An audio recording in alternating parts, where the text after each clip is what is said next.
Hello, I'm Isaac Hayes III, founder and CEO of Fanbase, and I'm here with a very important message. We are at a turning point in the Black community where we must have equity in the apps we use that scale to billions of dollars. But this time, we own the infrastructure, we own the culture, and we shape the future. And Fanbase is the future. Fanbase combines the free functionality of Instagram, TikTok, and YouTube into an all-in-one platform built for the evolution of social media and monetization. With over 1.4 million users, that's real proof that we are shifting the conversation of tech ownership and equity for creators. So right now, I want you to go to startengine.com/fanbase and invest today. The minimum to invest is $399. That gets you 60 shares of stock in Fanbase at $665 a share. This marks a turning point in Black ownership of social media. If we don't take this opportunity to own social media right now, we will always be customers to our own creations. And that can't go on. So once again, go to startengine.com/fanbase and invest today. We must own the platforms where our voices live, our stories matter, and where our culture drives the world. Thank you. Folks, Black Star Network is here. Oh, no punches! I'm real revolutionary right now. Support this man, Black Media. He makes sure that our stories are told.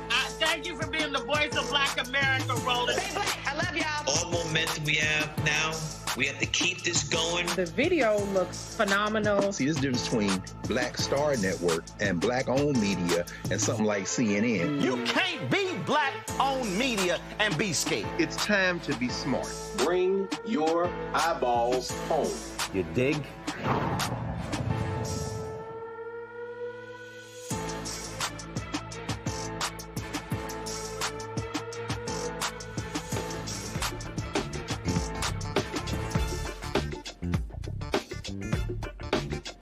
Today is Friday, October 10th, 2025, coming up on Roland Martin Unfiltered, streaming live on the Black Star Network. Oh, the little small, whiny imp. That's Donald the Con Trump. Y'all, he's in his feelings because he takes another L.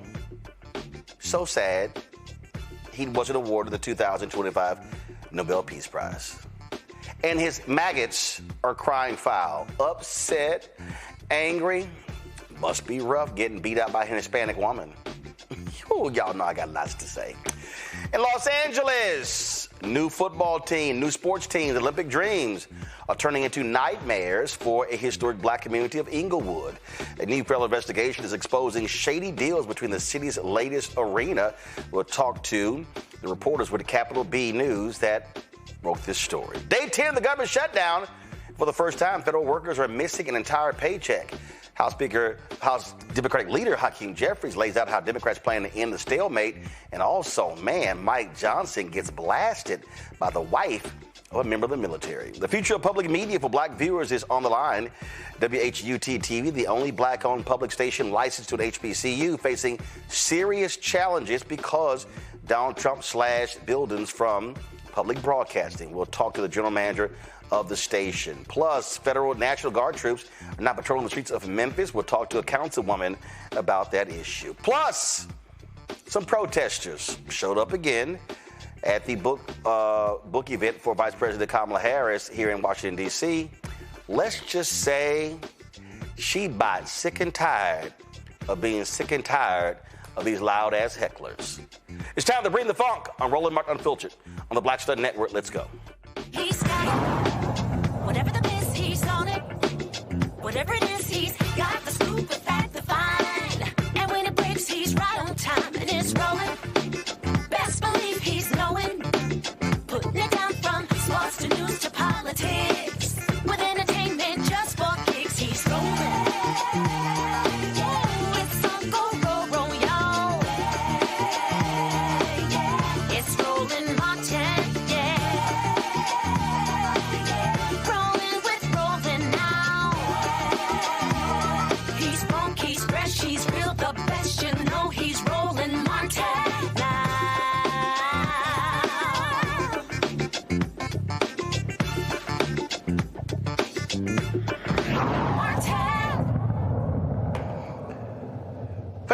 This morning, the Nobel folks announced the 2025 Nobel Peace Prize winner.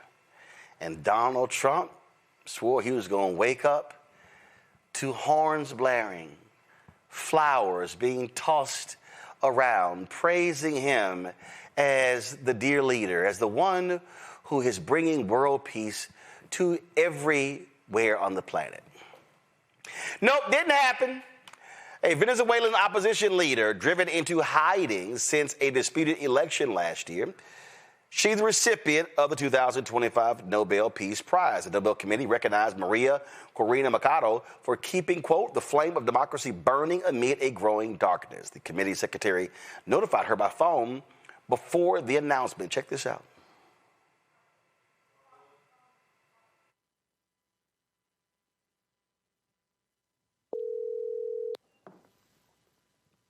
Hello? Hello. Yes? Yes. Hello? Am I talking to Maria Corina Machado? Yes, this is Maria Corina. Yes, Maria Corina. My name is Christian Bergard Piken. I am the secretary of the Norwegian Nobel Committee in Oslo. And I'm calling to inform you that in a few minutes, it shall be announced here at the Nobel Institute that you will be awarded the Nobel Peace Prize for 2025. Oh my God. So my warmest congratulations to you, Maria. Oh my God. Oh my God. Well, I have no words. I thank you so much, but I hope you understand this is a movement. This is a achievement of a whole society. I am just one person. I certainly do not deserve this. Oh my God. I think both the movement and you deserve it. So I'm sure this comes as a surprise, and I'm sorry to have to wake you up in the middle of the night to convey this. We don't have much time. We actually are making the announcement just in a few minutes. But I want to quote just shortly from the text that will be announced shortly, where it is said that you are receiving the prize for, and here I quote directly from the announcement, for her tireless work promoting democratic rights for the people of Venezuela and for her struggle to achieve a just and peaceful transition from dictatorship to democracy. I'm honored, humbled. I am very grateful on behalf of the Venezuelan people. We're not there yet. We're working very hard to achieve it, but I'm sure that we will prevail, and this is certainly the biggest recognition to our people that certainly deserve it. So thank you very much. Thank you very much. I'm very happy to hear your... That's what it sounds like when you do the work and you're not out there campaigning to receive it. Now, yesterday in the Oval Office, Donald Trump was asked about it. Now, y'all know for months he's been campaigning. In fact, he took credit for India and Pakistan coming to a truce and even put pressure on he got mad at the Indian Prime Minister because the Indian Prime Minister said, you didn't negotiate this, we did. And he wanted the Indian Prime Minister to nominate him for the Nobel Peace Prize. I mean, this narcissistic, lame ass is just whining and complaining. So this was him yesterday in the Oval Office, decorated, looking like a pathetic, all that trash in the Oval Office looks ridiculous. But listen to this fool, y'all. A Peace Prize for way less than you did, and you President Obama got the Nobel Peace Prize He got a prize for doing nothing. Exactly. Obama got a prize. He didn't even know what he got. He got elected, and they gave it to Obama for doing absolutely nothing but destroying our country. No, he was not a good president. The worst president was Sleepy Joe Biden. But Obama was not a good president. Are you going to do something with the They gave him a prize. How many months after he won the election, then they gave him the Peace Prize, right? It was right before he was elected. My election was a much more important election. Oh, y'all, he really upset. Now, mind you, they voted weeks ago. But see, he thought with this announcement with the truce in Gaza between Hamas and Israel, that was going to do it. They'd already voted. Here's the other thing. They vote for the work you did last year. You weren't in the Oval Office last year. After they made the announcement, the Nobel Committee's chair was asked about the twice impeached, criminally convicted felon-in-chief and his odious campaign to win the Nobel Peace Prize. Congratulations to Maria Corina Machado and the committee on the decision. But during the past months, U.S. President Donald Trump has repeatedly said he deserves the Nobel Peace Prize and he'd like to have it. He even said that it would be an insult to the United States if he doesn't get it. What does as a chairman of the Nobel Peace Prize Committee, think of this, and how has this campaign-like activity by the president and his supporters, domestically and internationally, affected the deliberations and the thinking in the committee? In the long history of the Nobel Peace Prize, I think this committee have seen any type of campaign, media attention. We receive thousands and thousands of letters every year of people wanting to say what for them leads to peace. This committee sits in a room filled with the portraits of all laureates, and that room is filled with both courage and integrity. So we base only our decision on the work and the will of Alfred Nobel. Hello, Bibiana Piena from the Norwegian News Agency. As you state in your explanation, more and more countries are moving in a more autocratic direction. Would you say that the committee, by this prize, is sending a warning to the world? Living in a world where we have less and less democracies and more authoritarian regime means that the world is also getting more unsafe. And we believe that peace, democracy is a precondition for peace. And so, yes, that is the message to the world. We need to support the democratic forces also on behalf of peace. Thank you. Boys, he sort of laid it out there, and, you see where we're going, being very much dealing with a dictator who's in the Oval Office, but he desperately wants to get some credit. Now, let's just be clear. Obama got the Nobel Peace Prize in 2009. He didn't earn it, and so he got it because they were hoping that he would bring bring peace. But that wasn't the case. We look at the drone attacks and things along those lines. So he didn't actually deserve it. But let me tell y'all something. These MAGA people have been losing their mind. Look at this congressman. He goes on CNBC where he says, damn it, we're going to vote and just give it to Donald anyway.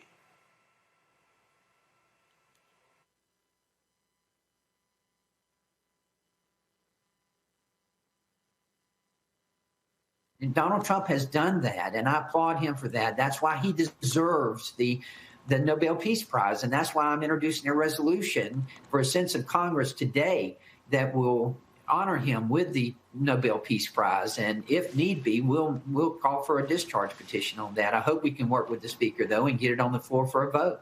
Do you think Democrats will ever acknowledge his role in this peace process? No.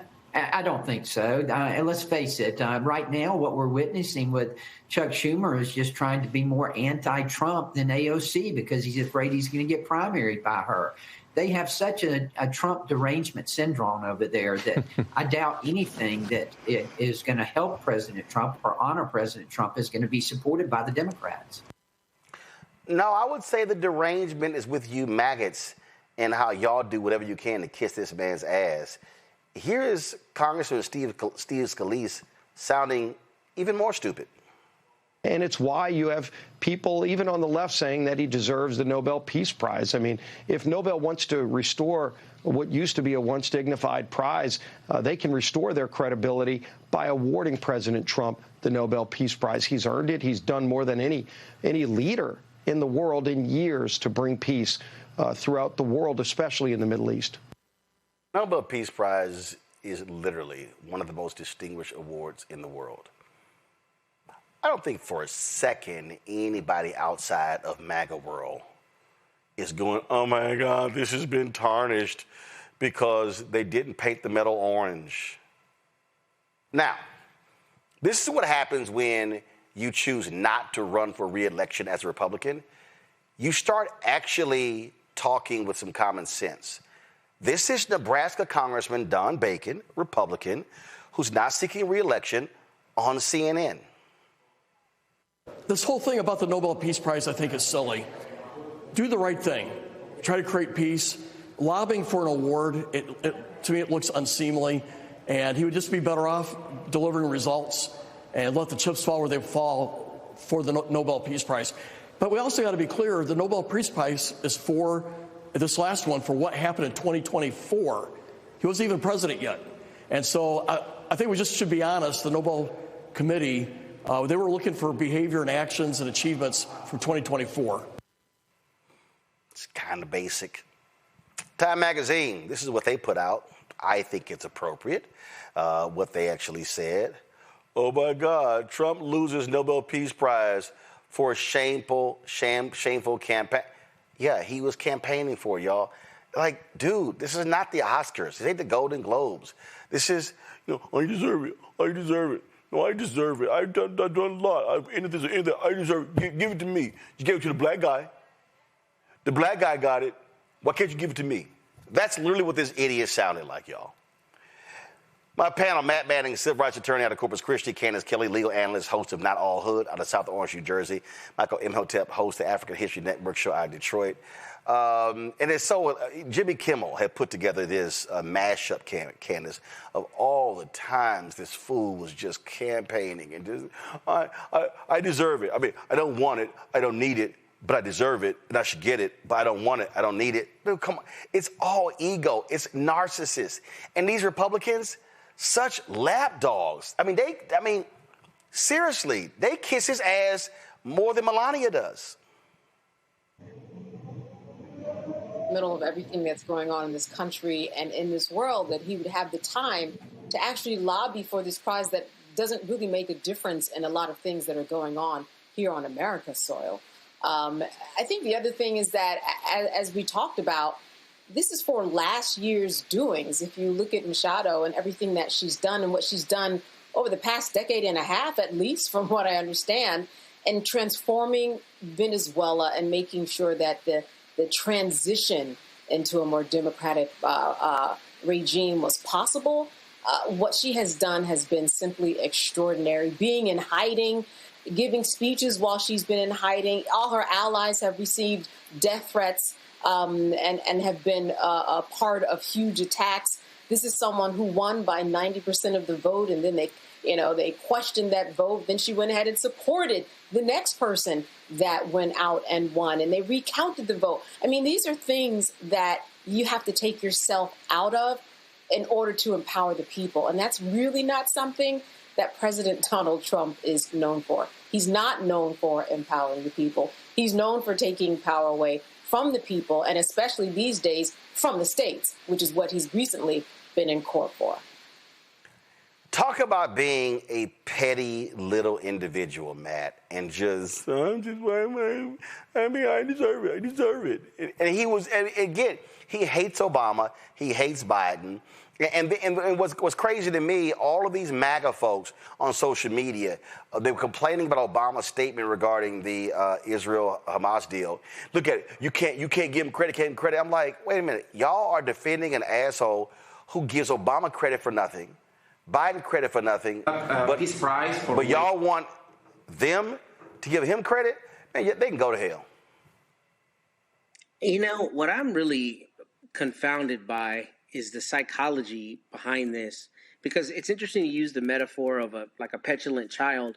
That's what I keep thinking. You know, Donald Trump is just a bully. He's a bully, and instead of people saying this guy's a bully, he's a jerk, you know, we don't want to play into any of that, they are falling all over themselves to lick his boots more and more. And, you know, if you want to say Trump's taking credit for something that's not substantiated by data, which they do every day all the time, okay, sure. But we're talking about the zenith of achievements in the world, the Nobel Peace Prize. You think you can lobby for it and just get it because you think you're him? I mean, that's absurd to me that anybody who's rational, even on the Republican side, would be advocating for this, because not only is it the timing of the achievements, meaning things that were done before he even retook office, this is not an award that you should lobby for, just like you're talking about with the entertainment awards that people lobby for. This is something that is given to an august body of people, even if you think some of those people, i.e. Mr. Obama, should never have won it in the past. It's a crazy idea to me that people are advocating for this. But I think this is the kind of psychosis, frankly, that we see with the MAGAs these days, who just are going to do whatever dear leader says. Whatever he says, they get in lockstep behind. But, I mean, this is the Nobel Peace Prize. The idea that you would think you get to just talk your way into it is really an absurd notion. And it's crazy that people are giving any country to that, because it's wild. I mean, why would you ever think that you're going to just say, I should get it because I'm dope, and they're going to give you the Nobel Peace Prize, and then your bootlickers are angry that you didn't get the Nobel Peace Prize? This doesn't make any sense to me. And I think Congressman Bacon's words that this were silly are the perfect terminology, because this is really asinine. You should be embarrassed that you're supporting this idiocy. And when you say angry, man, they are angry, Michael. They are losing their minds. Stephen Chung, his communications, he's posting tweets, all that sort of stuff. And I'm sitting there going, y'all okay? Y'all okay? I mean, they're absolutely losing it. I'm cracking up laughing. But you saw how she reacted to winning. She says, it's not about me, it's about the movement. When Dr. King won the Nobel Peace Prize, he gave the money to the movement. He accepted the Nobel Peace Prize on behalf of the movement. See, that's what real leaders do. But when you are arrogant, petulant, narcissist fools like Trump, well, this is what you get. Absolutely. And the maggots who are upset are going to continue to be upset as they lose their jobs, as they lose their farms, as they lose their outhouses, as they go without paychecks, as the price of vegetables keeps increasing, as they lose their health care because of the cuts to Medicaid, because of Donald Trump. So, no, he doesn't deserve the Nobel Peace Prize. First of all, with DOGE, Department of Government Efficiency, is estimated that 300,000 people worldwide have died because of USAID being shut down. Okay, so how could you on the one hand say you deserve the Nobel Peace Prize? Dr. King won it in 1964. How could you on the one hand say you deserve that, but you're not really promoting peace? Okay, you are exhibiting authoritarian behavior. That's the antithesis. That's the opposite of what the Nobel Peace Prize is for. So you can't claim you deserve the Nobel Peace Prize, but you incited a January 6th insurrection. All right. So no, he doesn't. No, he doesn't deserve that. So the maggots are going to continue to be upset, and because of what's happening to them, because of Donald Trump, they should be upset. I don't care if he's upset, because I don't give a shit about him. And I just think it's hilarious to watch their meltdown, because they just can't handle the reality of what went on here. And it's just, like, what do we do? Dear leader didn't win. Oh, my God, what do we do? And I'm telling you, I have been laughing, and I'm King Petty. Candace, all day, I've been commenting, and I'm sitting there going like, L, suck it. You lost. I've been saying everything, because that's what they are.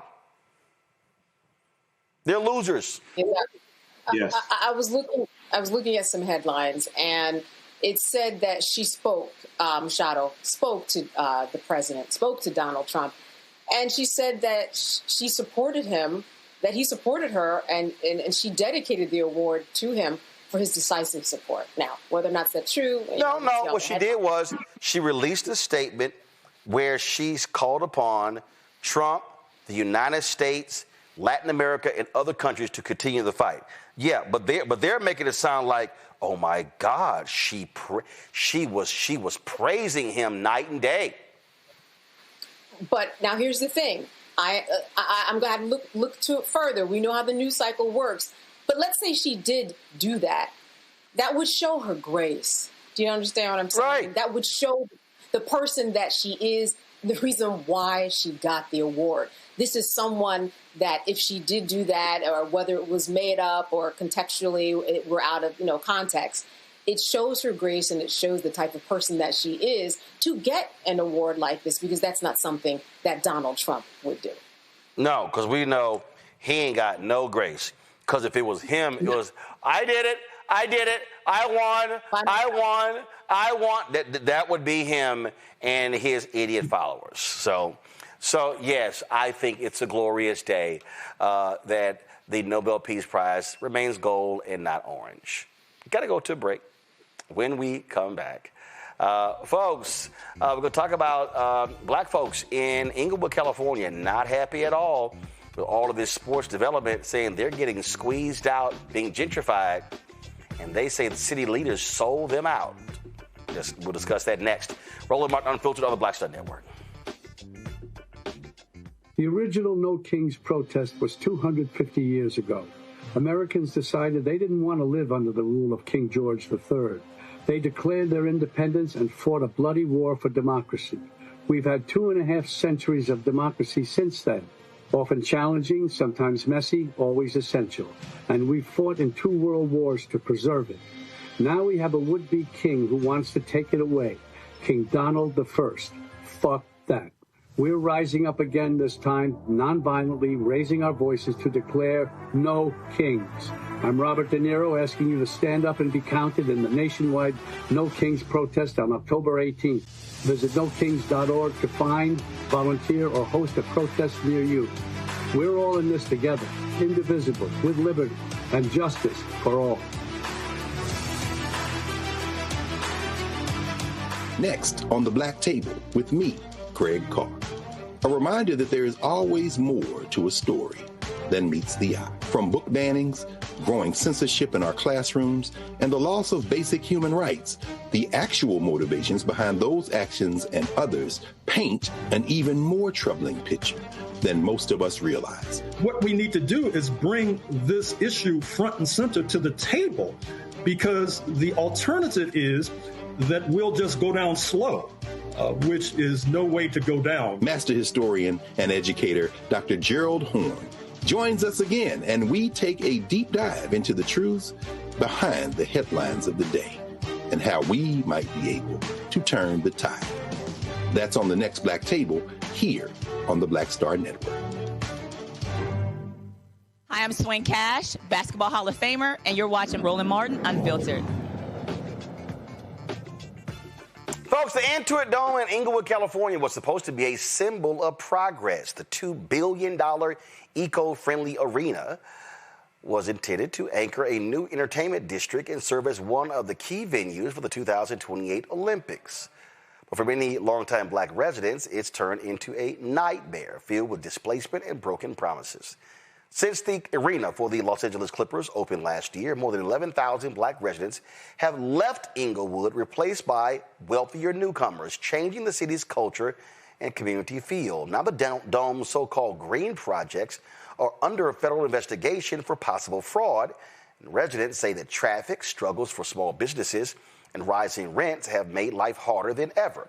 Critics point to billionaire Clippers owner Steve Ballmer's campaign donations and argue that city leaders have sold out African Americans who contributed to Englewood's success. They're calling for real investment in schools, housing, and families, not just arenas. Capital B climate and environment reporter Adam Mahoney, who's been following this story, joins us now from New Orleans. Adam, glad to have you here. So for folks who don't know, just paint the picture of what Englewood, California is. Yeah, thanks for having me. Englewood is a historically Black enclave in Southern California. It was one of the first destinations for Black migrants when they came from the South during the Great Migration, due to, a history of redlining and other racist and discriminatory housing policies, kind of forced people into this suburb of Los Angeles County. But what we've seen over the last decade or so is that kind of complete erasure and displacement of folks. Englewood is no longer a majority Black city. Since the entertainment district was proposed in 2016, and we've seen SoFi Stadium built, the most expensive football stadium in the world, built for the Rams and the Chargers. And then the Englewood Dome, the most expensive basketball arena in the world, built for the Clippers and the LA Olympics in 2028. We've seen over 11,000 Black folks forced out of the city, while residents of every other race have increased. Now, when you say forced out, what do you mean by that? How are they forced out? Yeah, I mean, so it's a lot of those anchors of displacement and gentrification that we see. So in the immediate aftermath of these stadiums being proposed, rents doubled in some places in the immediate neighborhood around the arena. And since then, in that community, the median income has risen from about 50,000 to 71,000, which on paper you'd be like, that means people are getting more economic opportunities. But really, it has just reflected the reality that the folks that called this place home are no longer there anymore. And then at the same time, we've seen schools closed as, Black children and Black families have been pushed out. And a lot of the new residents there are not actually calling for public schools to be, rebuilt or to be funded. Rather, they're sending their children to, charter and private schools outside of the city. So a lot of those resources that you would depend on to make a place whole are just non-existent now. All right. And so people can understand what we're talking about here. At the end of the day, massive facilities come in, billions being spent, entertainment complex. So all of a sudden, white folks who long ignored Englewood were like, oh, we can roll up in there now. And that now then all the amenities. So what then happens is when they come in, they start buying, start building, all of a sudden, property values go up because houses are now valued more. This is classic gentrification that we've seen in cities all across America. And for people who don't know, the leadership of Englewood is Black. I don't understand. And again, and people also know Englewood because that's where the Forum was, the Great Western Forum, where the Lakers played for a very long time. So that was really the only sports. But the people came to the game and they left.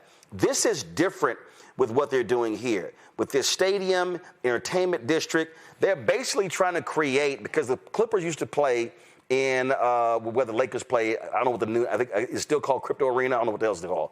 So yeah, they wanted their own arena. So now they're trying to create, in essence, a second entertainment district that's out there. And so now all of a sudden you're going to go out there and now you're going to see gleaming new buildings and streets and restaurants and cafes and all these things. And the people who live there cannot afford to live there.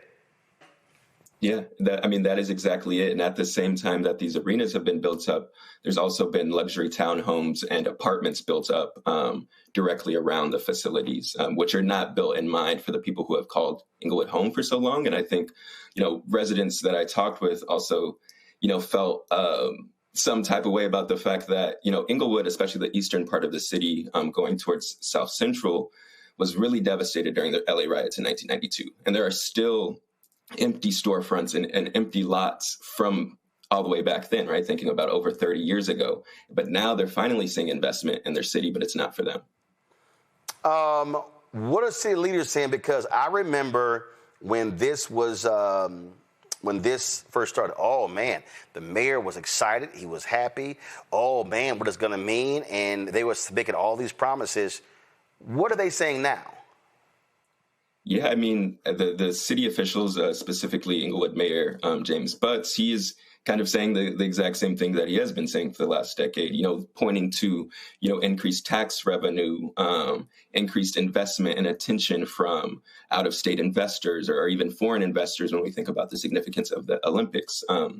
In the mind of leadership, there has been a spotlight on the city. And with that spotlight has come, quote unquote, economic investment. But we as we've seen time and time again, when we think about these big projects, that investment does not trickle down into the communities that have called this city home for so long. So that's really been it. It's just on paper, there is more money flowing through Englewood. It's about who's catching that money, though. How are residents organizing and mobilizing there to change what's going on? Yeah, I mean, there's been a lot of coalitions that have been born out of this moment. There's an organization called No Olympics LA that has been, it's a coalition of different community groups made up of like tenant unions, social justice organizers who are kind of connecting all of the dots here, right? Thinking about the environmental impact of having the Olympics there, having these sporting events there, and the increased air pollution from all of the traffic that has flown through the city, or thinking about rising rents and making sure that people can stay in their homes. These organizations are at the really local neighborhood level, trying to get folks involved and advocating for themselves, but also making sure, to put their best foot forward when we think about electoral politics, and making all of these different intersections to make sure that the Black and brown folks that have called this place home for so long can stay there. Questions from my panel. Michael, you first. All right, Adam. Kind of along the lines of what Roland was saying. I live here in Detroit. We've seen stadiums built here. We've seen gentrification in Detroit. I wanted more information possibly about how elected officials are addressing the complaints from the African-American community. Number one, like rental assistance, different things like this. Because anytime stadiums come like this, right, you know gentrification is coming, all right? So how are they trying to help African Americans who help put them in office? Yeah, I mean, that's a great question. And like I said, at kind of the forefront, the elected officials are still staying true to what they have been saying over the last decade, but there has been policies put forth. Most namely, there was a rent control and rent regulation policy that was passed during COVID. But the issue is that it happened after that major jump in prices, right? So immediately after SoFi started construction in 2019, rents jumped from around $1,200 for a 2-bedroom in the immediate neighborhood to $2,200. But the rent control legislation was then passed on that $2,200 baseline. So on paper, there has been some kind of legislative effort, but it just does not connect to the reality on the ground, unfortunately. Matt? Yeah, Adam. So my question is kind of two-part. First, is there any part of this land that's being used to be built to build the stadium that is using eminent domain or any kind of nexus with the government? And I ask because obviously that would give you certain due process rights that a purely private enterprise wouldn't necessarily give you, number one. And number two, have the LA Clippers or any entity involved in building this stadium done any kind of efforts where they've gone out and tried to either, basically buy people off, give them money, infuse money into the program? And I don't want to make my question too long, but I ask that because I live in Corpus Christi. They just built a new bridge. And before they built this bridge through the Black neighborhood, they went through and tried to buy people's houses to try to appease people, right? And they say, we'll give you money for your house, even though they didn't have a legal means to do it. So I'm wondering if there's been any kind of public partner, privateship or partnership to that effect in this instance.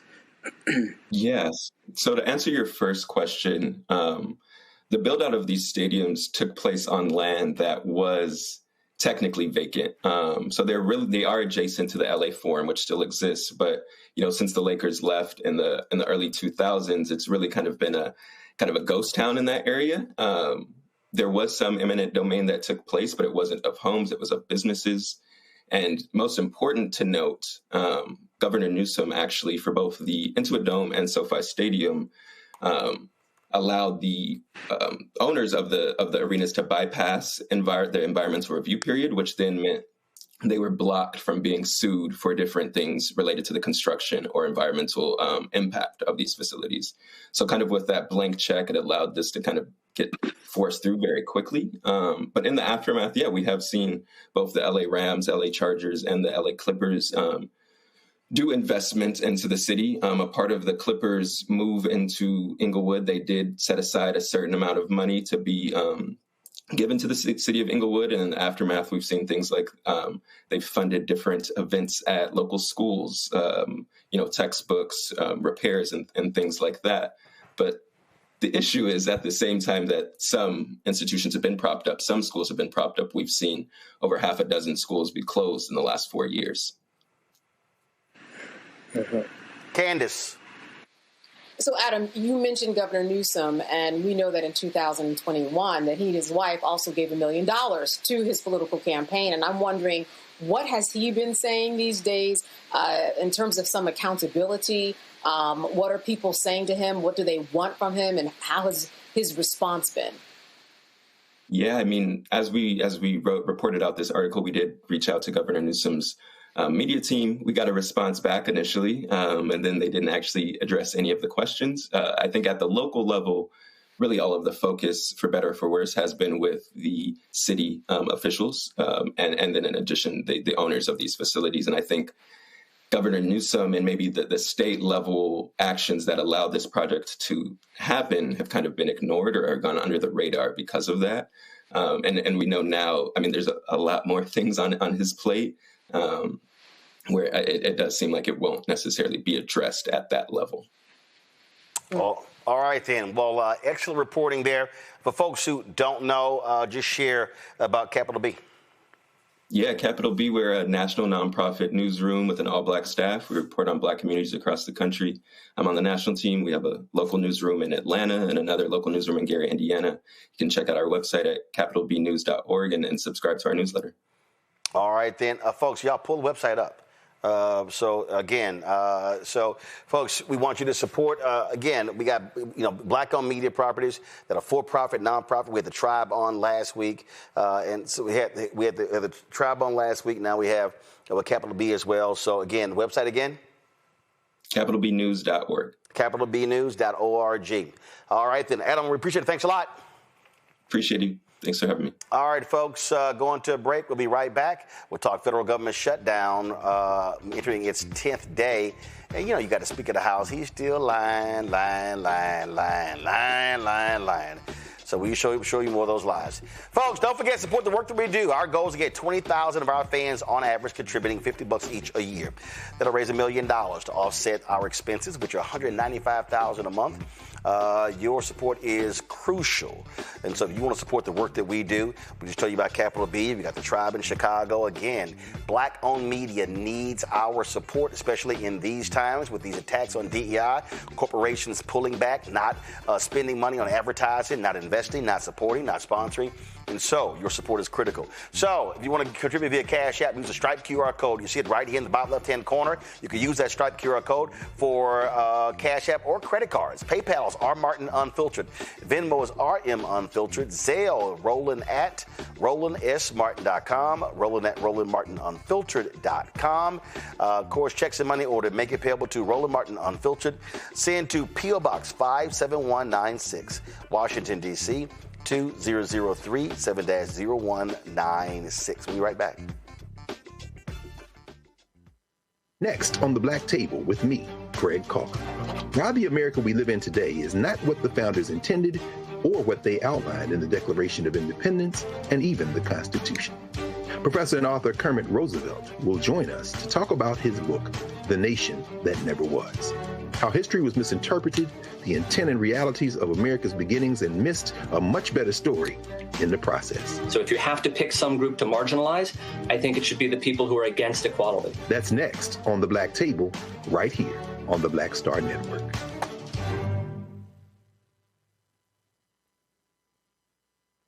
This week on The Other Side of Change, we are talking about the government shutdown and how it's impacting our everyday lives, including our pocketbooks. These motherfuckers are crazy as hell. They are willing to shut down the entire government, to force people to pay more in their health care, to subsidize tax breaks for the wealthiest people. You're watching The Other Side of Change only on the Black Star Network.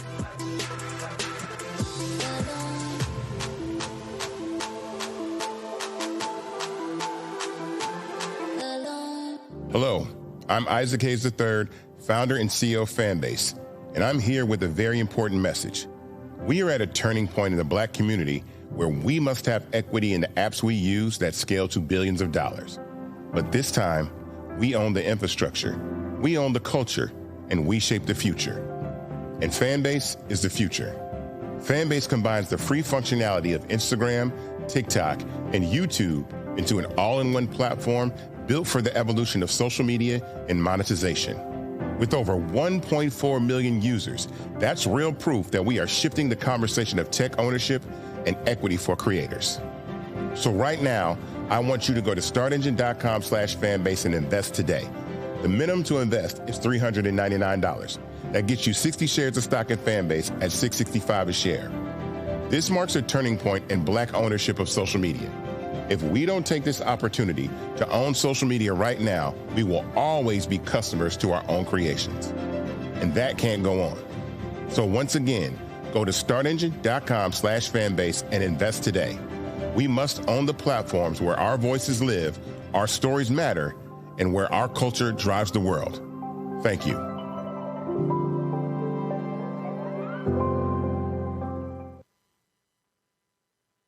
If in this country right now, you have people get up in the morning and the only thing they can think about is how many people they can hurt, and they got the power, that's the time for mourning. For better or worse, what makes America special, it's that legal system that's supposed to protect minorities from the tyranny of the majority. We are at a point of a moral emergency. We must raise a voice of outrage.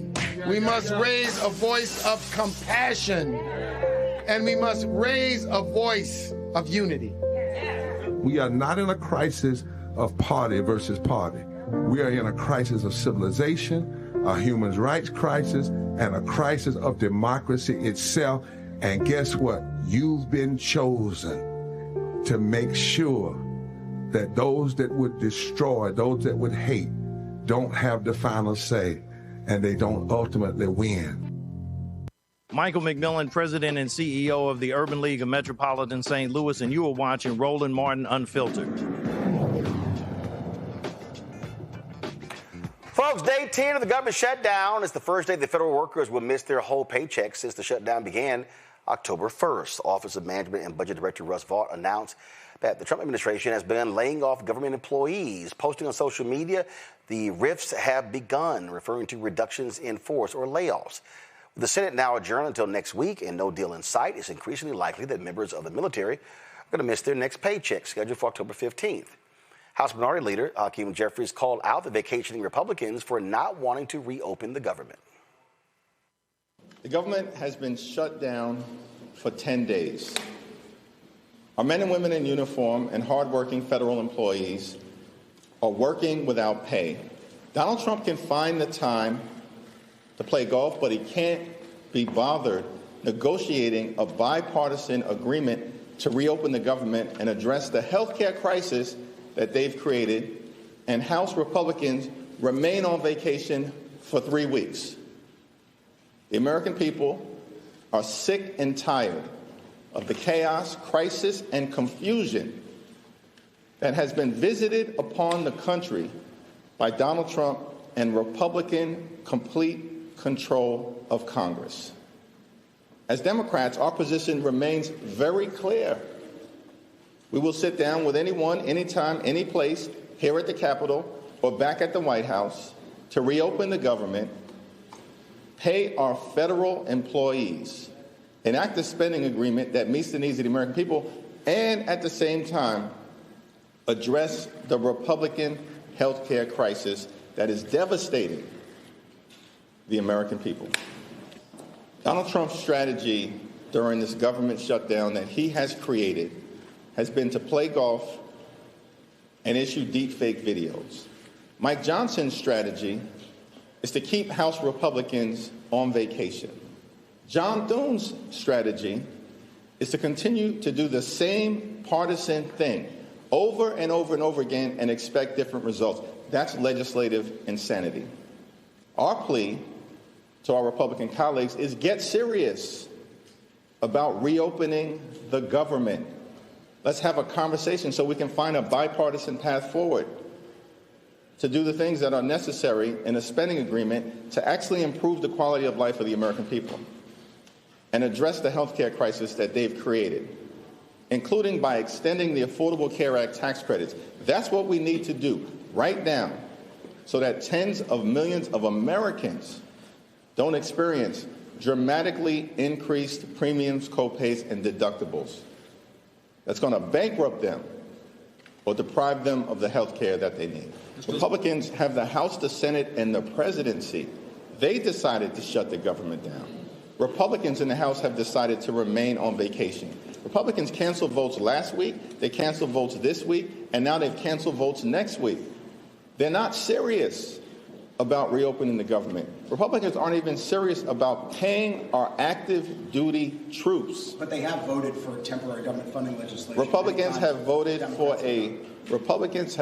for a partisan spending bill that continues to gut the health care of the American people and threatens to raise the cost of living on tens of millions of Americans in an environment where Republicans promised to lower the cost of living on day one. Costs haven't gone down, they've gone up. Inflation has gone up. The Trump tariffs are making life more expensive by thousands of dollars a year for everyday Americans. They visited chaos and crisis and confusion on the American people from day one of the Trump presidency. And now they've decided that they'd rather shut the government down than fix our broken health care system. Now, check this out, y'all. Y'all got those bites ready? So check this out. Speaker Mike Johnson went on the C-SPAN show, and he got lit into it by a Republican over health care and a military spouse. Let's play the first one. On the Republican line, Fort Belvoir, Virginia. Samantha, you're on with Speaker Johnson. Hi, Mr. Johnson. So my question or comments are related to what you said yesterday about not being open to pass any legislation to ensure that military gets paid. I'm sure you can tell by my voice I'm very shaky. Just want you to hear a little bit about my family. I have two medically fragile children. I have a husband who actively serves this country. He suffers from PTSD from his 2 tours in Afghanistan. If we see a lapse in pay come the 15th, my children do not get the medication that's needed for them to live their life because we live paycheck to paycheck. I heard you earlier say that you side with President Trump on anything that he says. Well, I just read an article this morning that said he absolutely wholeheartedly believes that there needs to be legislation put in so that we do not miss a paycheck. You have the power to do that. And as a Republican, I'm very disappointed in my party, and I'm very disappointed in you because you do have the power to call the House back. You did that, or you refused to do that just for a show. I am begging you to pass this legislation. My kids could die. We don't have the credit because of the medical bills that I have to pay regularly. You could stop this, and you could be the one that could say military is getting paid. And I think that it is awful, and the audacity of someone who makes 6 figures a year to do this to military families is insane. Republican line, Fort Belvoir, Virginia. Samantha, you're on with Speaker Johnson. Hi, Mr. Johnson. I'll turn it back over to the leader. We take some questions, but we've heard, and many of you have reported already, this Hate America rally that they have coming up for October 18th. The Antifa crowd. All right, wrong clip. I'm going to set that up a little bit later. So there were a couple of clips there. Republicans were calling the C-SPAN complaining about what Johnson could do. And, of course, he's sitting looking like a bump on the log. That's what he does. That's how he operates, Matt. And he keeps wanting to say, well, the king called Democrats. He's afraid to seat the woman from Arizona because she's going to be the 218th vote of Epstein. The reason he's keeping them out, this is all about Jeffrey Epstein. They do not want those Jeffrey Epstein files released. Yeah, I mean, that's true. And I don't know if that's all that it's about, but I do know that when I watch this kind of stuff, it just incenses me more than I can even imagine I can explain, because Congress continues to get paid during the shutdown. You know what I did last week? I called one of my best friends from college, one of my brothers who lives in D.C., and I don't know how he's going to make his mortgage. He doesn't know when he's going to be getting paid. Like, these are real people's lives. I have clients whose cases have been placed on perpetual stays because the prosecutor doesn't know if she's going to be able to check her email while the government is shut down. So all this political posturing, all of this BS, like, I mean, I get it. And I think the Democrats are doing the right thing in not, kowtowing to the Republicans. But all of the political pageantry is garbage. Like, at the end of the day, the people that call in, that's what's angering me about this, that we as citizens are allowing 500 people in D.C. to hold us hostage. And they're pointing fingers at the other person. But at the end of the day, families can't get their medication. And my buddy doesn't know how he's going to pay his mortgage. Like that, we should, as a society, people of all walks, should be infuriated that these bozos can't figure out how to keep the government open. But I guarantee you, everybody who's got an extension for their taxes here in October is going to be expected to pay those taxes in October, right? I mean, what are we doing? Like, are we serious about this? 10 days and the government's not open? And all we hear is political pageantry about how it's the other side's fault. Like, at a baseline, do your jobs. And you shouldn't be able to get paid while other people aren't getting paid in this meantime. Why should we be the pawns in this political process? So, no, Congress going to always get paid now. Exactly, because it's constitutionally protected. But your average American isn't. Like this lady's calling in about her kid's medication, talking about the military should get paid. And I get it. There are a lot of nuances about who will get paid and who won't in certain departments and all of that. But by and large, we as American citizens should be infuriated because we send these bozos to D.C. to do a basic job like keep the government open, which should only exist to provide services and to make sure we have harmony in this country, right? We've got some kind of infrastructure where we're not purely anarchical, but they can't even keep the government open.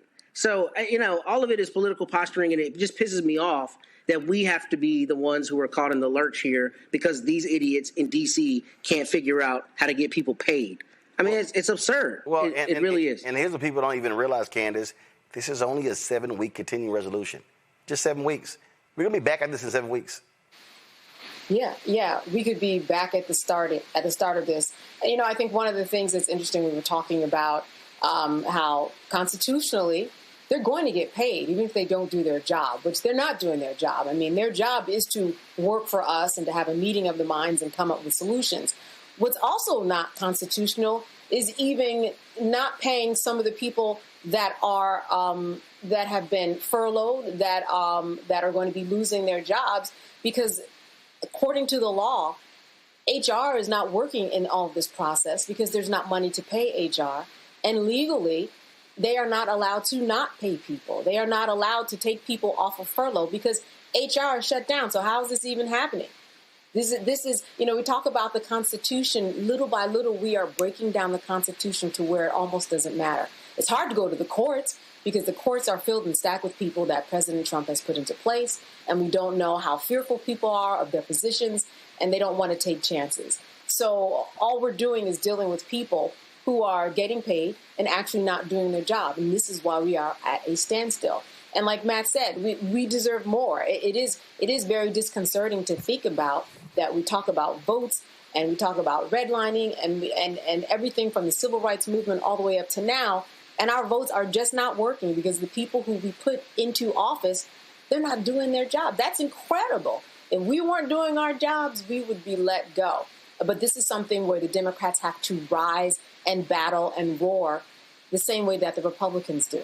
And the reality is MAGA don't give a damn, Michael. They don't care. They got no problem, these folks. Look, they want to fire hundreds of thousands of government workers. They don't care. Well, they can say that now, but as their friends and family lose their paychecks, keep in mind, 85% of government employees live outside of the Washington, D.C. area. They're all across the country. They work at your Social Security Administration location. They work at the Veterans Affairs location. They work for the U.S. Postal Service. So their federal employees are local, okay? But I have news for people. Back during last year, 2024, I warned people about a second Trump administration. And I told you a number of times there were 3 government shutdowns in the first 2 years of the first Trump administration, and Republicans controlled the White House, the House of Representatives, and the U.S. Senate. The last government shutdown from December 2018 to January 2019 lasted 35 days.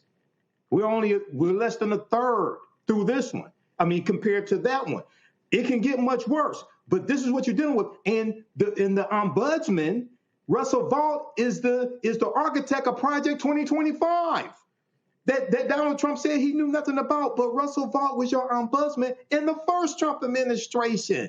No, this is what they wanted. This is what they've been planning. They're going to be a lot of permanent reductions in federal government. Okay, the 2.3 million, now it's less than 2.3 million. There are going to be a lot of permanent reductions. So, and a lot of MAGA is going to feel a lot of pain. This is going to hurt them. And some of them are going to have to be hurt economically for them to really wake up. Well, we'll see if they actually do wake up. All right, folks, I'll go to break. We come back. Billions have been cut from public broadcasting. That's affecting WHUT at Howard University. We'll talk to the general manager next about what they are going to do to deal with this funding crisis. You're watching Roland Martin Unfiltered right here on the Black Star Network. The original No Kings protest was 250 years ago. Americans decided they didn't want to live under the rule of King George III. They declared their independence and fought a bloody war for democracy. We've had 2.5 centuries of democracy since then, often challenging, sometimes messy, always essential. And we've fought in 2 world wars to preserve it. Now we have a would-be king who wants to take it away, King Donald I. Fuck that. We're rising up again this time, non-violently, raising our voices to declare no kings. I'm Robert De Niro, asking you to stand up and be counted in the nationwide No Kings protest on October 18th. Visit nokings.org to find, volunteer, or host a protest near you. We're all in this together, indivisible, with liberty and justice for all. They said the quiet part out loud. Black votes are a threat, so they erased them. After the Supreme Court gutted the Voting Rights Act in 2013, Republican legislatures moved fast. New voter ID laws, polling place shutdowns, purges of black voters from the rolls. Trump's Justice Department didn't stop it, they joined in. In 2018, his DOJ backed Ohio's voter purge system, a scheme that disproportionately erased black voters. Their goal, erase black votes and political power. Yeah, that happened. These are the kinds of stories that we cover every day on Roland Martin Unfiltered. Subscribe on YouTube and download the Black Star Network app. Support fact-based independent journalism that centers African Americans and the issues that matter to our community.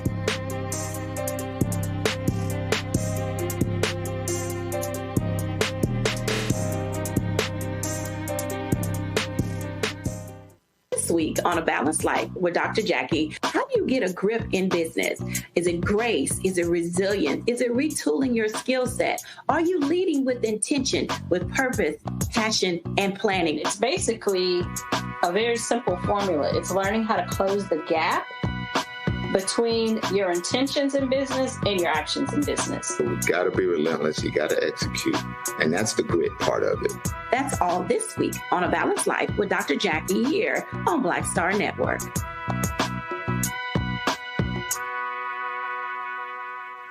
What's up? It's the MCEO Talib Kweli. You are checking out Roland Martin Unfiltered. Hold on.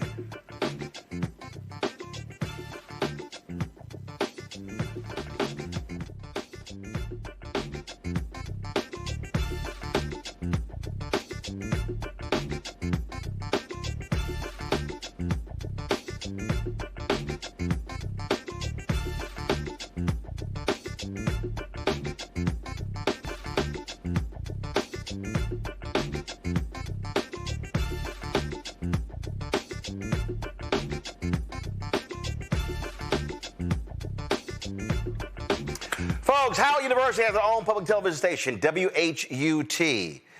Unfortunately, they have been impacted by these federal budget cuts. You know, Donald Trump and Republicans targeting public broadcasting, cutting billions from the Corporation of Public Broadcasting as well as NPR. Well, guess what? That happens. It goes downstream. impacting local stations. We are seeing massive cuts take place in public broadcasting all across the country. New Jersey, we're talking about small towns. A lot of these places depend, a lot of these rural places in America depend upon public broadcasting, radio and television, for their news and information. So you take what's happening at Howard University. Here they have, they're the only HBCU with this full license public broadcasting station. These cuts impacts their programming. So let's talk about it right now with Sean Platter, General Manager of WHUR 96.3 and WHUT TV. So first of all, Sean, take us, for people who don't understand this unique situation. It's, WHUR, first of all, is a major radio station here in Washington, D.C. Typically, in most cities, look, I'm from Houston, and you've got KTSU, KUHT. They're not dominant stations like Magic 102 is. WHUR is a lot different. So take us through how the radio station and the television station are being impacted by these federal cuts. Absolutely. So on the radio side, our radio station is unique in that it's a commercial radio station founded in 1971. It was given to Howard University from the Washington Post. It was already a commercial signal. So WHUR is a powerhouse signal here in D.C. It is the #1 music station in D.C. out of 30 stations. So it competes against, it does compete against the larger companies like the iHearts, the Urban Ones, the Odyssey, and it does very well. It's always been a successful station. It's the home of The Quiet Storm, is where that format was founded in 1976.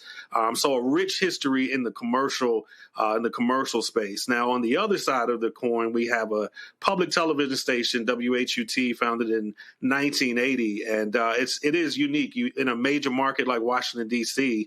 And to have these under the umbrella of Howard University, they're so unique and special, and they really were created and really designed by President James Cheek back in the 70s and 80s to give a face and a voice to our community. And that's still what they're doing today. And so his desire was to be able to have a station where you could see people that look like you on that station. And that's, the mission we're continuing to do today. But these cuts, they make a big impact overall on how we're able to sustain our staff, create unique programming, fill the education gaps that exist in our community. And it's tough. And we are seeing that across the country. And so we're not immune from those cuts as well. And so we're doing all that we can to make sure that we hold on to this unique piece of Black media that's so important right now. And we talk about these cuts. I mean, what about how many people? What about programming?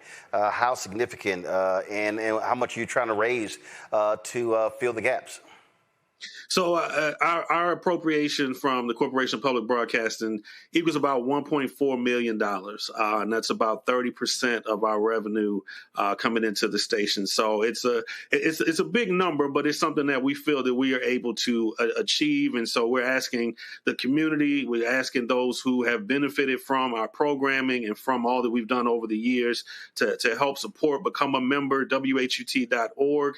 And also for the corporations, for the community organizations. A lot of times we know people who are making decisions about where dollars are going. And so we just want you to know that WHUT is a place where we're telling your stories on your station. And it's not just content, it's also education. We're also training the next broadcasters. The journalists that are in the School of Communications are working right there with us in the building every day. When you say become a member, what does that mean? What does that actually entail? So if you go onto our website, you can support it in many different ways. You can become a one-time donor, or you can become a sustaining member where you donate maybe $10 every month, $100 every month. And as a part of that membership, we have different events, different screenings, different programs that you'll be a part of throughout the year. And you get the member benefits. You get to see a name on the television screen as a supporter of WHUT. And so we like to encourage folks to become members and be a part of what we're doing and really be a partner as we do special events throughout the year. You get to be a part and have your voice heard as well. Questions from the panel. Candace, you first. What are your plans these days? I'm wondering what is the kind of the temperature in the office with what's going on with the shutdowns and what's going on with you. How do you even plan for the next phase and what is the plan? Yeah, great question. And it's almost a double whammy being in D.C. You have the shutdown and so many government workers who make up our membership. And so, you do have calls from people saying, hey, I need to make tough decisions and I can't support this month. And so you have, cuts on both sides and people trying to figure out what to do. But I'll say our staff is committed like never before. We understand the mission of why we're so important. And so they have rolled up their sleeves. It's like we're tuning out the noise and we're really focused on making sure that we're doing great content and really making an impact. Our goal is to make an impact. If WHUT goes away, you're going to feel it because you're going to see the holes of what we've been doing. And so we're making sure that, we're maximizing the content that we're creating. We just won 2 Emmys a few months ago. It's the first time in almost 20 plus years. So some dynamic content coming out of there. And also the work that we're doing in the school system. We hear from our partners.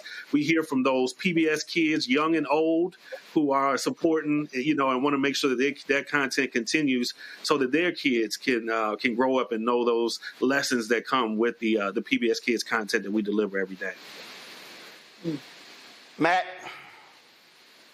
So maybe I missed you saying something to this effect, but I'm a Howard man, and I remember WHUR and all the friends of mine I had in School of C who went through, through there. So my question is, does the larger Howard campus, or I guess the Howard appropriation, does it have any kind of contingency plan for this? Because I know the money that's lost is from CPB, but obviously this is one of Howard's jewels. We have many, as you know. And I'd be interested in seeing if there's any contingency plan to cover this. How is the administration addressing that?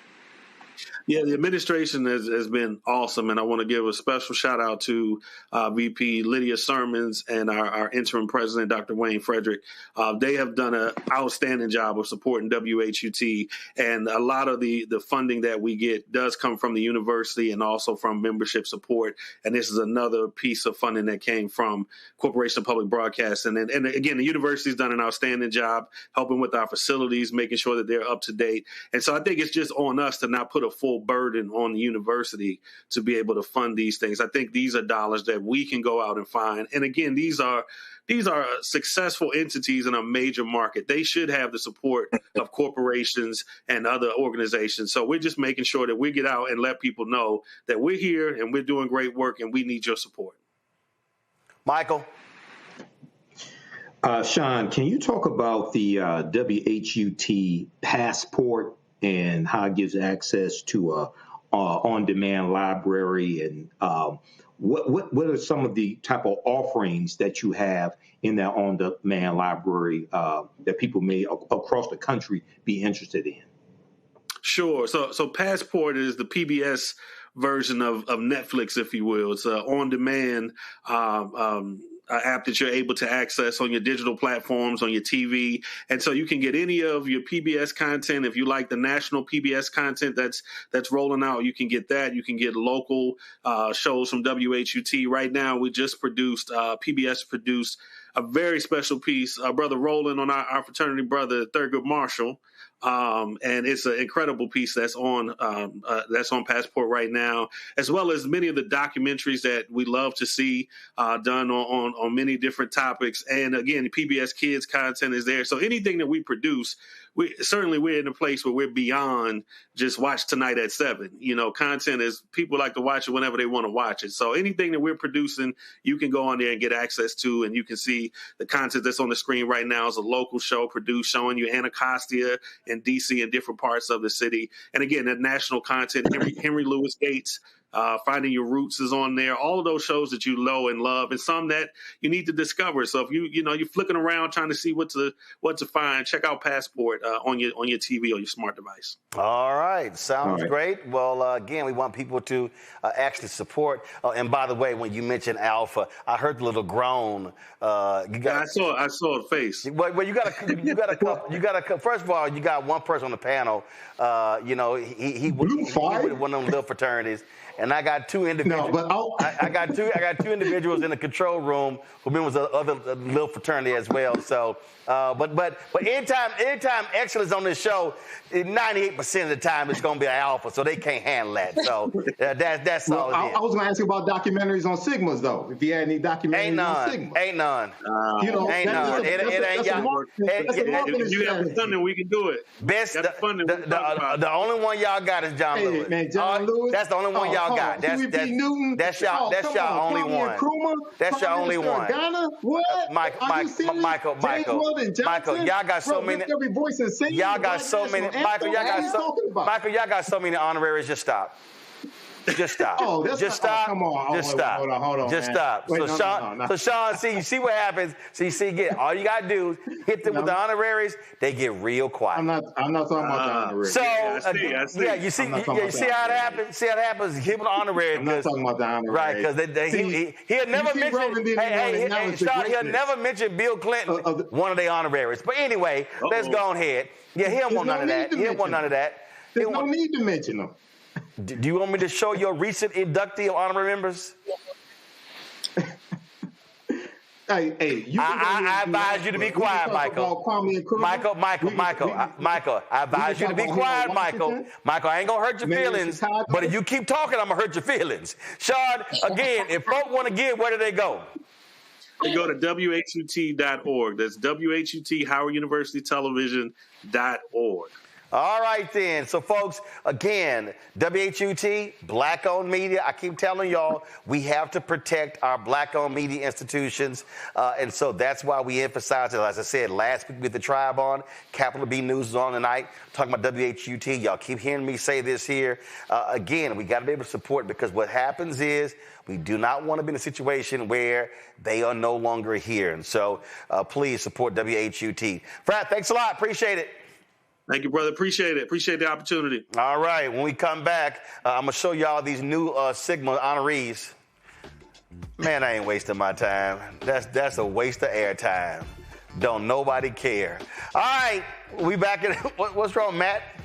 Why you shaking your head, Matt? Because you were just so consistently petty. I don't understand it. Yeah, I know. I don't understand how somebody's petty as you are. Oh, I know. And trust me, I got something for you later on in the show, too. We'll be right back. Don't do it. Don't do it. I'm going to be off. We'll be right back. Next, Get Wealthy with me, Deborah Owens, America's Wealth Coach. We talk about the principles of mindset, strategy, and execution. This week, we're adding a fourth, faith.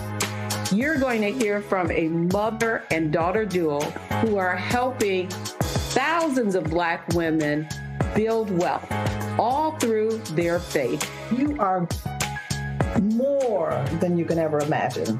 Not just obtaining things to show that, but seeing yourself. Making your faith work for you. That's right here on Get Wealthy, only on Black Star Network.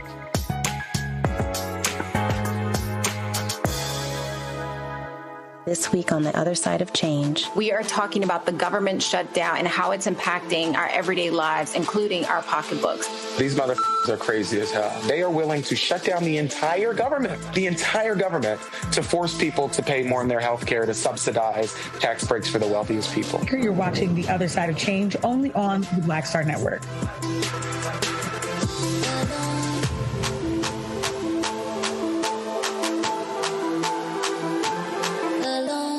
Melanie Campbell, National Coalition on Black Civic Participation and Black Women's Roundtable. And we are watching Roland Martin Unfiltered all day, every day, 24/7. Spread the word.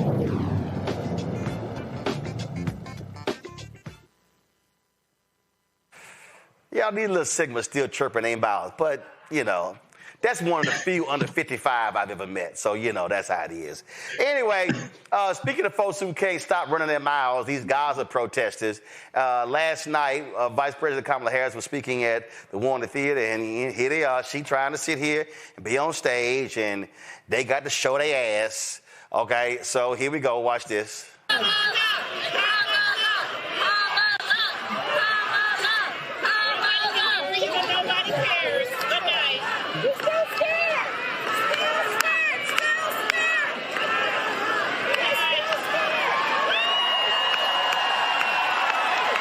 Some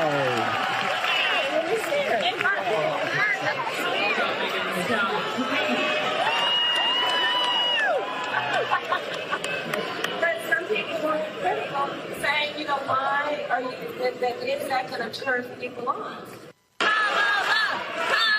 And we should never let somebody else's limited ability.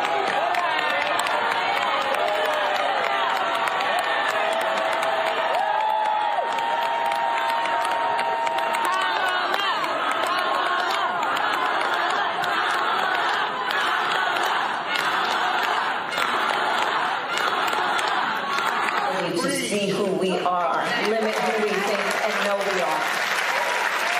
Let that not be a limiting factor in your life, because they'll figure it out soon enough. They'll figure out who you are soon enough. And you know, I sometimes think about, you know what, I am not president of the United States.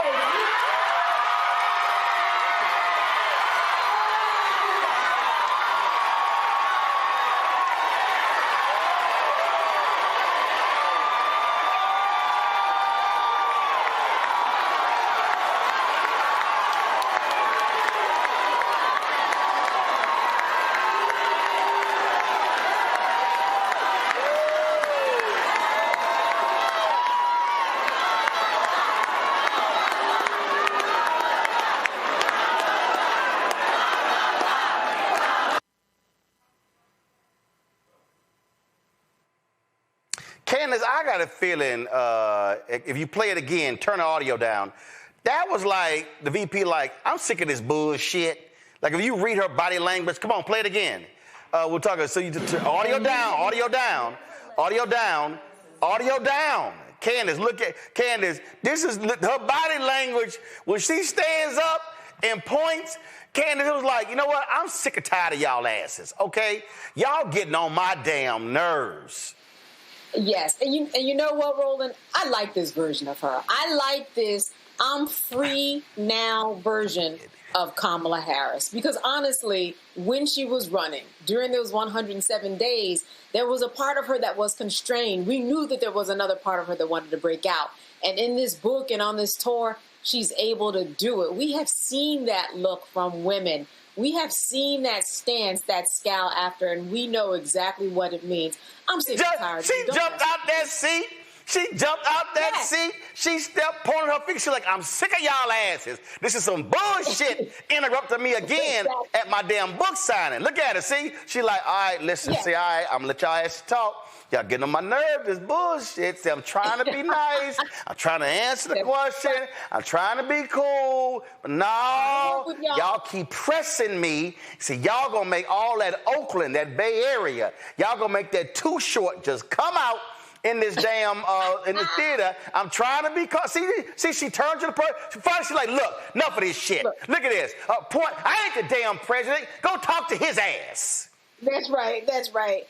And listen, at the end of the day, you know, when she gets like that and when women get like that and have that look, you know, you are the one that's going to be embarrassed on the other side. They were trying to embarrass her. That wasn't going to happen. That's not going to happen to her on this book tour or any further. I knew when she said that going for Joe Biden was a reckless decision, but she also blamed herself for supporting that. I was like, that's the Kamala that we need to see. That's the Kamala that we need to see to help make some change. I loved it. Every bit of it. I mean, Matt, she jumped up, Matt, and responded. Come on, Matt. She jumped up. Can we see Matt? Appreciate it. She jumped up and responded.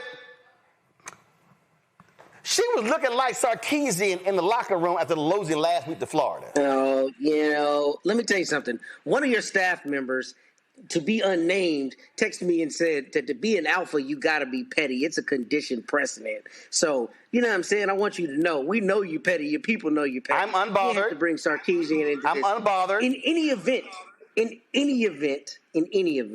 No, I'm just making an analogy. Now, don't miss me with the BS analogy. You was being petty, because that's what you are. But let me go ahead and make my point, or you want to yell me down like normal. You did hear from me. You did hear from me last Saturday. I'm at a dinner. Okay. I was. I was at a dinner. I really was. Okay. And I was mad when I saw your text come through. That's not the point. In any event, I like that she stood up to these hecklers, but I do also think that there's a real conversation that should be had about kind of how long or enduring your I don't want to say your duty is to the people that you serve, but when you're the vice president of the United States, I mean, I think it's just expected that there are going to be people who always take umbrage with what you did while you were in office. Now, she's not currently in office, and we can have arguments about the most appropriate time and place to do that, but this doesn't surprise me. And sometimes I think a shakeup of the respectability politics, like this is an event, you can't come in and interrupt it, is exactly what we need, because too much of the decorum is what we, defer to, and it allows people to not have to sometimes speak to their constituents and speak to those whom they serve. However, obviously, the issue in this situation is that she's no longer serving. So this is a book tour. I don't think she has to allow people to shout her down at her book tour. And, I think it's good that she told them to kick rocks. I mean, but I think there is a question about discourse, about how long that should continue. Hey, Michael, I think she's going to hit somebody with a go to hell pretty soon.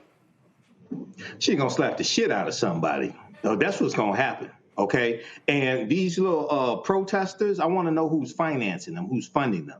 But what they don't seem to understand is the vice president doesn't set policy. J.D. Vance don't set policy. Mike Pence didn't set policy. Dan Quayle didn't set policy. So you get mad at the vice president, but if you go back to March of 2024, when she was in Selma, Alabama, when they were commemorating Bloody Sunday, she talked about the deal that was on the table for a ceasefire. And if you listen to her tone during the campaign in regards to the Palestinians, it was a much more sympathetic tone than coming from Joe Biden. And she also wrote about that in her book as well. But Netanyahu wanted Trump back in office because he knew Trump would allow him to do whatever he wanted to do. Of course he did. And these same protesters don't want to talk about the ceasefire that Biden-Trump negotiated. But they also don't show up at J.D. Vance events.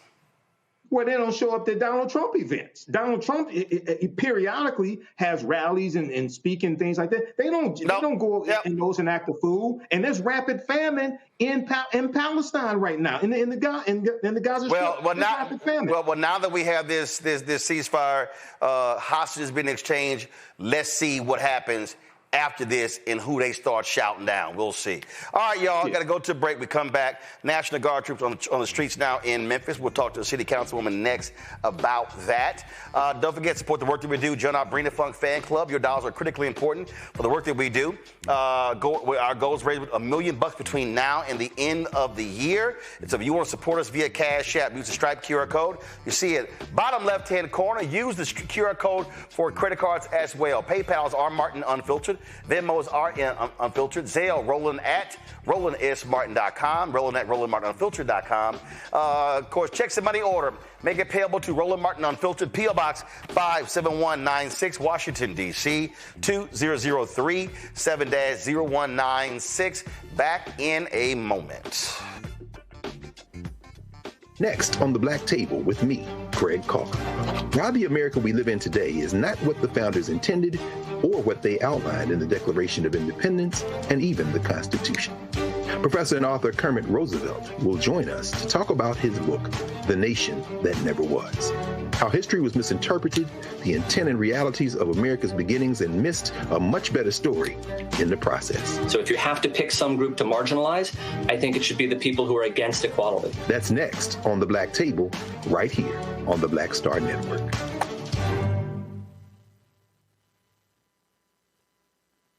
If in this country right now, you have people get up in the morning and the only thing they can think about is how many people they can hurt, and they got the power, that's the time for mourning. For better or worse, what makes America special, it's that legal system that's supposed to protect minorities from the tyranny of the majority.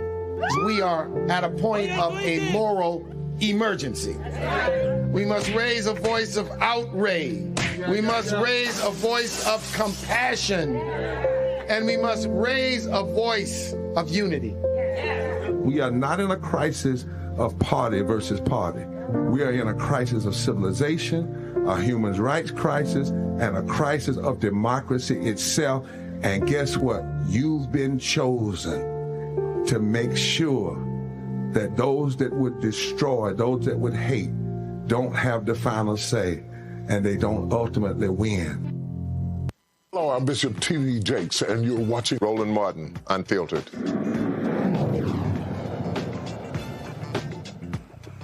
Folks in Memphis now have to contend with the National Guard. Donald Trump has now placed those guards to the streets of Memphis. They arrived today. And, of course, you've had people making it clear they don't want them there. That's also what's been going on. Mayor Paul Young says he didn't request the troops. They, of course, were accepted by Tennessee Governor Bill Lee. Young said he agreed to cooperate after Trump and Governor Bill Lee went forward with their plan. Officials emphasized the mission is to target violent offenders, not intimidate residents. Police Chief C.J. Davis says the Guard will not be running checkpoints or policing neighborhoods, but will focus instead on directing traffic and maintaining a presence in busy retail corridors. We've been trying to get Mayor Paul Young on the show for the last several days. It has not happened, so we're going to keep reaching out to him every single day till he comes on this show. Other black mayors come on the show, so Mayor Young, don't be scared to come on, roll him out unfiltered. But joining us is Memphis City Council member Yolanda Cooper Sutton. I'm glad to have you here, Councilwoman, so please pass on to the mayor. Hey, this is the only black news show in America that's a daily show. He can come talk to us. Here's what I don't understand. You're going to have the National Guard directing traffic? Like that? Really? The police, she said, they're going to be directing traffic and in retail areas. Ooh, that's really going to deal with the issues in Memphis, right? Right. And so what I'm understanding, and when we last talked, they're going to be in the downtown area, more so in parks and Beale Street. That's what their presence will mainly be from what our last meeting and we were last told. So they're in the downtown where tourism is. And of course, Beale Street is our big tourist place. And parks. So that's my understanding. And that's where they were when I left, because I'm in Jackson at the homecoming for JSU. So do y'all have some major crime problem on Beale Street right now? Right now, we don't have that much crime going on downtown because they put so much money into downtown and making sure that the downtown area is safe. So no, not as much as it was at first. So it isn't at this time. Okay, so what the hell are they doing then? You tell me. I don't know. We're trying to figure it out. We're just trying to figure it out because we didn't ask for this. We didn't ask for it. The mayor didn't ask for it. We didn't ask for this. But however, you got to understand the dynamics that goes on in Memphis, Tennessee. Memphis is a blue state. And they're really wanting it to be a red state. Memphis is a blue city. Tennessee is a red state. Yeah, that part. Yeah. And so, Memphis, there's the grit and grind there in Memphis, and it's predominantly black, 65% American.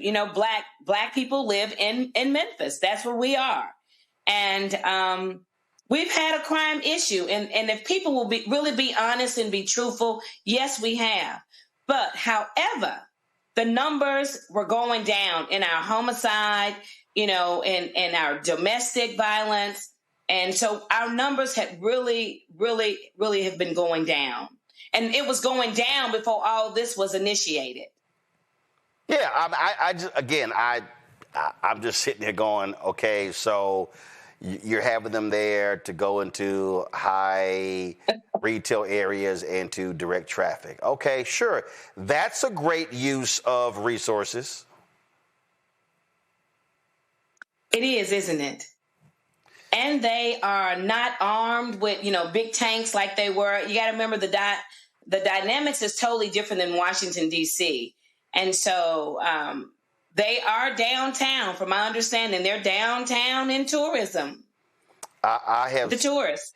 Listen, I have said this numerous times, and I'll say it again.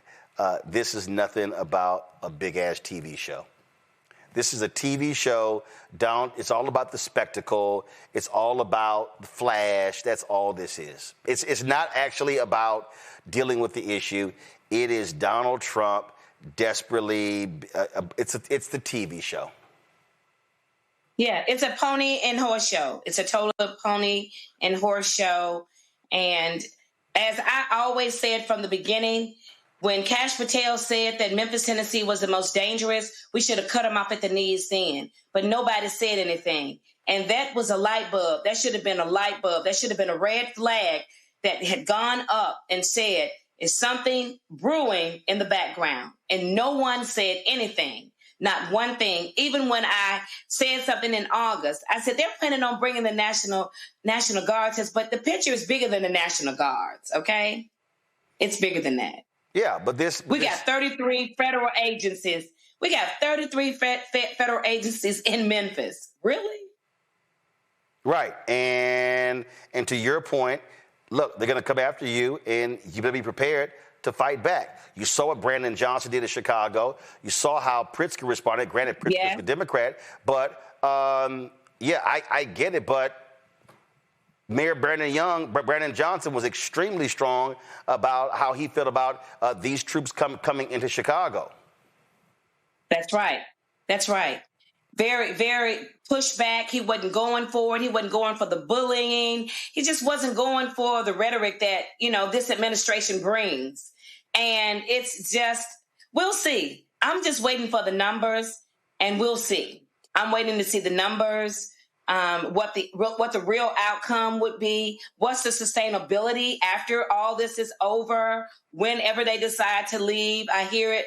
They're going to be there maybe a little bit longer than 90 days. So we'll see what happens in Memphis, Tennessee. Because the federal agencies, now they got the people kind of spooked, and it's really sad to me as far as we had a lot of problems with paper tags, manufacturing paper tags, and people not being registered and all of that. And we have a permitless gun law, which is reckless. So this whole thing to me was a game strategy set up. You're going to make a permitless law in the state of Tennessee. We asked the governor, we asked him to carve Memphis out of this until we get things under control, in which we were headed down the right path. We were getting things under control. However, when you don't have men with balls, and you got Dollar General and Family Dollar balls, and you can't stand up and tell them, no, you're not coming. We're doing good. This is the result that you get in your city. Damn.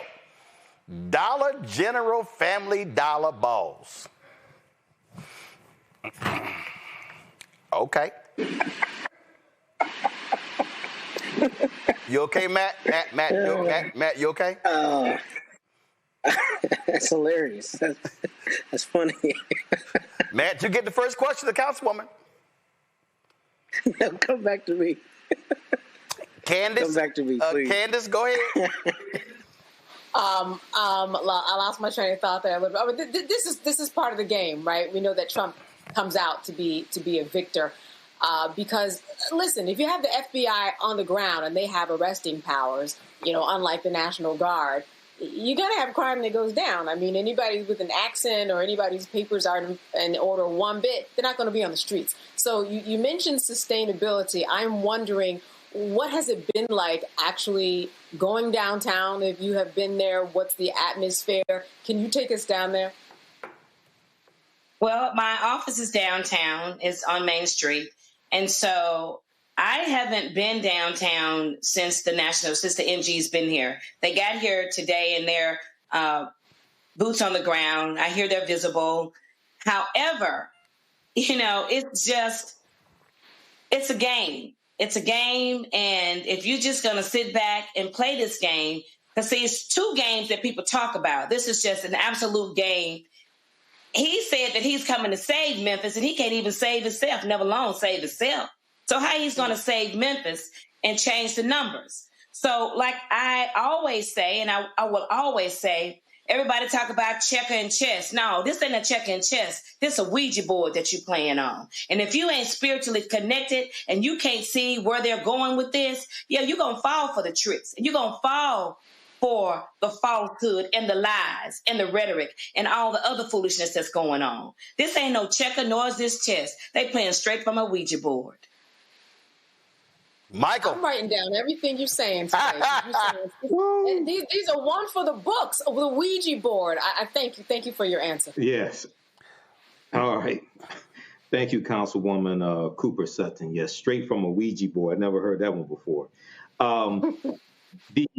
The Associated Press back on September 12th reported that Donald Trump said that he decided to send troops into Memphis, Tennessee after Union Pacific CEO Jim Vena, who used to regularly visit the city when he served on the board of FedEx, urged Donald Trump to address crime in the city.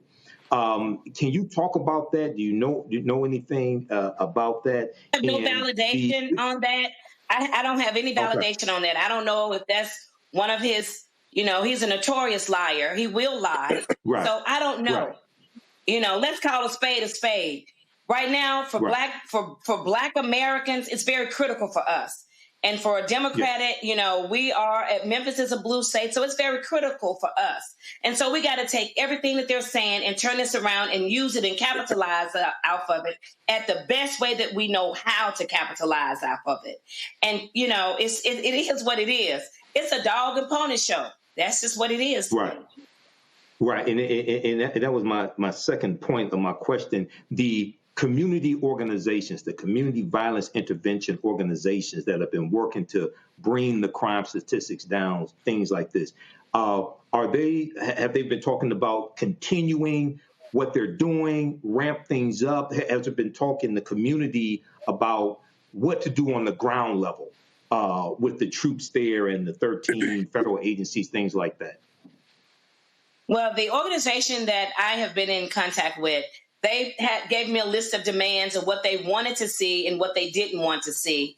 So far with the National Guards. And, people really focus on the National Guard. The National Guard, that's not even our issue there in Memphis. That's not even our problem there in Memphis because they're on the ground. They are not enforcing any kind of laws. They're not toting big weapons. I think they do. Right. They are armed on the side with armed ammunition and, that. But this thing is bigger than what people actually see. Even when Roland came into Memphis that time, I mean, you can feel the energy. And what's happening in Memphis is until you deal with poverty and the root cause and the convictions, until you deal with that and address that, you got a billionaire that you allowed to come to our city and purchase land for some water. Then you allowed him to sneak in here, a 501c3, really? The Chamber of Commerce? See, you got to understand the dynamics of Memphis. Unless you live there, I'm a transplant from Memphis. And unless you understand that you got poverty that has not been dealt with correctly. You got billionaires, you got AutoZone, you got FedEx. Now you got Elon Musk, you got Orgel, you got these big major billion-dollar companies, billionaires that's in Memphis, and Memphis look the way it looks. It should raise a red flag on how the government has been ran and how the politics has been handled. I've only been in my seat for 1 year, 10 months, and 10 days. And let me tell you something. I'm unbought and unbossed. I'm going to call a spade a spade. Until Memphis take control and deal with the corruption from the top, you're going to always get what you get at the bottom. Right. Well, it is Matt, are you now ready to ask the question, Matt? I am, but I'm also ready to move to Memphis and vote for this sister. I have a question for you, though, and that is with the police department that has a black chief and has, I believe, 50+% officers. What is that interaction like between the National Guard and the police, and what are the police doing, essentially, with now the National Guard having a presence in the city? Has that affected their duties? Has that affected how they're patrolling? Anything like that? Well, I do know, and what I did see before I left the city is that the police and the National Guards have partnered together. So they're walking together downtown. So they're partnering together, from my understanding. Once again, they're downtown. In our highly visible tourist area, but not in the streets of Memphis. They're not in the street. So right now they're in the downtown part of Memphis. Which means that they are not. So you make it make sense. Yeah, which means that they are not in the most impacted areas, and so you claim you're there for the most impacted areas, but you actually are not. Again, it's all about a television show, and I'm sure Ice Barbie Christy Nome has sent more cameras to record what they're doing, so they can churn out more government-sponsored propaganda videos like they did in Chicago. I'm sure. It's just, let me tell you, all this happened so fast. We could have stopped this at the door, but hey, we're here. And so we'll see what happens. We'll see the real numbers. You know, like I asked the chief at our city council meeting, I want to know the numbers, what you're actually doing, the work that you have been actually doing, the data, the work that you have, the Memphis Police Department, the people that's going to be here, that's going to stay here. I want to see actual numbers. I don't want numbers combined together. I want to see what you all have actually been doing since they've been here and the numbers that they have since they've been here. Well, to me, that is a legitimate request. Councilwoman, we appreciate it. Glad you could join us. And we'll be following what happens in Memphis. And again, look forward to having Mayor Paul Young come on the show and talk about it. I will talk to the mayor, and I will let him know that you're requesting his presence, and I'm sure you will get a response. All right. We appreciate it. Thanks so much. All right, folks. Going to go to a break. I'll be right back. Roland Martin Unfiltered on the Black Star Network. This week on The Other Side of Change, we are talking about the government shutdown and how it's impacting our everyday lives, including our pocketbooks. These motherfuckers are crazy as hell. They are willing to shut down the entire government, to force people to pay more in their health care, to subsidize tax breaks for the wealthiest people. You're watching The Other Side of Change only on the Black Star Network.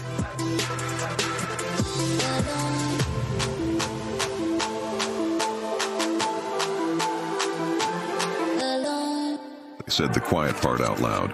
Black votes are a threat, so they erased them. After the Supreme Court gutted the Voting Rights Act in 2013, Republican legislatures moved fast. New voter ID laws, polling place shutdowns, purges of black voters from the rolls. Trump's Justice Department didn't stop it. They joined in. In 2018, his DOJ backed Ohio's voter purge system, a scheme that disproportionately erased black voters. Their goal, erase black votes and political power. Yeah, that happened. These are the kinds of stories that we cover every day on Roland Martin Unfiltered. Subscribe on YouTube and download the Black Star Network app. Support fact-based independent journalism that centers African Americans and the issues that matter to our community.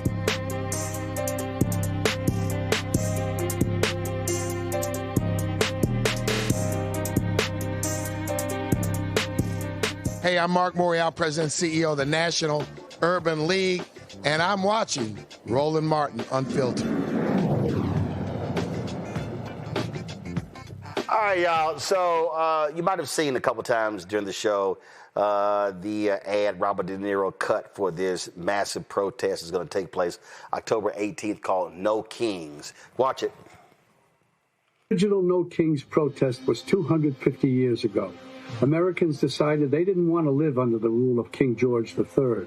They declared their independence and fought a bloody war for democracy. We've had 2.5 centuries of democracy since then, often challenging, sometimes messy, always essential. And we've fought in 2 world wars to preserve it. Now we have a would-be king who wants to take it away, King Donald I. Fuck that.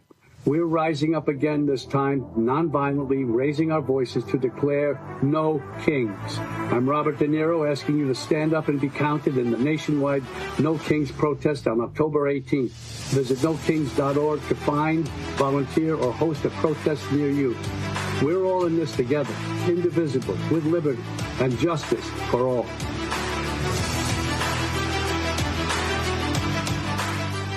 All righty then, Mr. De Niro. So Speaker Mike Johnson, if y'all want to see how stupid these people are, this is literally what he said from the podium. I'll turn it back over to the leader. We take some questions, but we've heard, and many of you have reported already, this Hate America rally that they have coming up for October 18th. The Antifa crowd and the pro-Hamas crowd and the Marxists, they're all going to gather on the mall. We got some House Democrats selling T-shirts for this event. It is an outrageous gathering for outrageous purposes, but the Democrats in the Senate have shown that they're afraid of that crowd, that they don't want to bow, that they want to bow to them, bow the knee to them, and they don't want to take incoming from them. And so they're willing to hold the American people hostage so that they don't have to face an angry mob that's a big chunk of their base. Now, if that's a rumor, they need to come out and clarify that it's not, but that is what we are hearing is their actual motivation, and it is outrageous. All this has got to come to an end. I'm sorry, does he sound a bit unhinged? Candace, wasn't there a No Kings protest earlier this year? And now all of a sudden it's the Antifa rally? Yeah, we saw this back in June. There's nothing new here. The only thing that's new is, as you mentioned, it's just a new part of the show that they're putting on. It's a new episode that we're looking at. And in this episode, the people who are going to the march, they're part of Antifa. They're calling them terrorists. They're saying, oh, my goodness, all the Democrats are selling T-shirts for this event, and they're going to stop this. It's just a new script. It's just rewritten. And really, it's all about the First Amendment, which everybody has. They got the right to march. They got the right paperwork in order. They're going to march. It was huge in June. It's going to be huge again. It's just rhetoric that they're trying to do to rally the base, and the base likes to listen to this the same way they like to tune into a television show every week that speaks to them. This is just a part of the series. Everyone's just waiting for the series finale, whenever and whatever that's going to be. I mean, I'm just sitting here, Michael, and I'm like, oh, it's now the Hate America rally. Wow, I didn't realize that gathering the freedom of assembly, freedom to protest, the freedom of speech, which is the First Amendment, means you hate America. I think that's called the Uphold the Constitution rally. Mike Johnson, I have to give it to him. He's one of the best straight-faced bullshitters I've ever seen. And I've seen a lot of them, okay? He can just stand there and just tell these bold-faced lies, not break character, not break a smile, anything like that. I think he's a better liar than Donald Trump is. But there was a No Kings rally back on June 14th when Trump had his little coronation, right? And, and understanding the history of this country, the American Revolution was about the 13 colonies fighting against tyranny, fighting against a dictator, King George III. So this is not a hate America rally. This is in the tradition of what they say America is supposed to be about. And we don't have a king. So, MAGA Mike Johnson can play these little games and try to deflect from the fact that this is the Trump government shutdown, just like there were 3 Trump government shutdowns in the first 2 years of his first regime. Okay, so but in addition to the protests that take place on the 18th, that needs to be combined with targeted, sustained economic withdrawal strategies. It's one thing to have a mass protest and massive protests across the country one day. But when you strategically target corporations that help finance these Republicans and put them in power and help finance Trump, like the private prison corporations like Geo Group and Core Civic that are getting government contracts to house migrants, when you strike back with economic withdrawal, as Dr. King told us, to redistribute the pain, that's when you start seeing momentum. That's when you use political pressure points to weaken your opponent and defeat them. I just sit here and just laugh. Like, really? Y'all that? I mean, before I go to Matt, let's just play Lil Mikey again. Come on, Lil Mikey. Go ahead and lie to us again. The leader, we take some questions, but we've heard, and many of you have reported already, this Hate America rally that they have coming up for October 18th, the Antifa crowd and the pro-Hamas crowd and the Marxists, they're all going to gather on the mall. We got some House Democrats selling T-shirts for this event. It is an outrageous gathering for outrageous purposes, but the Democrats in the Senate have shown that they're afraid of that crowd, that they don't want to bow, that they want to bow to them, bow the knee to them, and they don't want to take incoming from them. And so they're willing to hold the American people hostage so that they don't have to face an angry mob that's a big chunk of their base. Now, if that's a rumor, they need to come out and clarify that it's not, but that is what we are hearing is their actual motivation, and it is outrageous. All this has got to come to an end. Matt, if that's a rumor, they need to let us know. Oh, so y'all want them to answer to a rumor. Well, Senator Bernie Sanders decided to go and answer little Mikey. Here's what he said. No, Speaker Johnson, the No Kings rally on October 18th is not a hate America rally. In fact, it's quite the contrary. It's a love America rally. It's a rally of millions of people all over this country who believe in our Constitution, who believe in American freedom, and are not going to let you and Donald Trump turn this country into an authoritarian society. It's a group of people who are disgusted that you and your friends want to double health care premiums in this country and take health care away from 15 million Americans. The right to protest is what America is about. You are not going to stop us. Matt? You know, I like it, and I'll say Candace is always right. Michael's almost always right. You are always petty. I just wanted to mention those truths.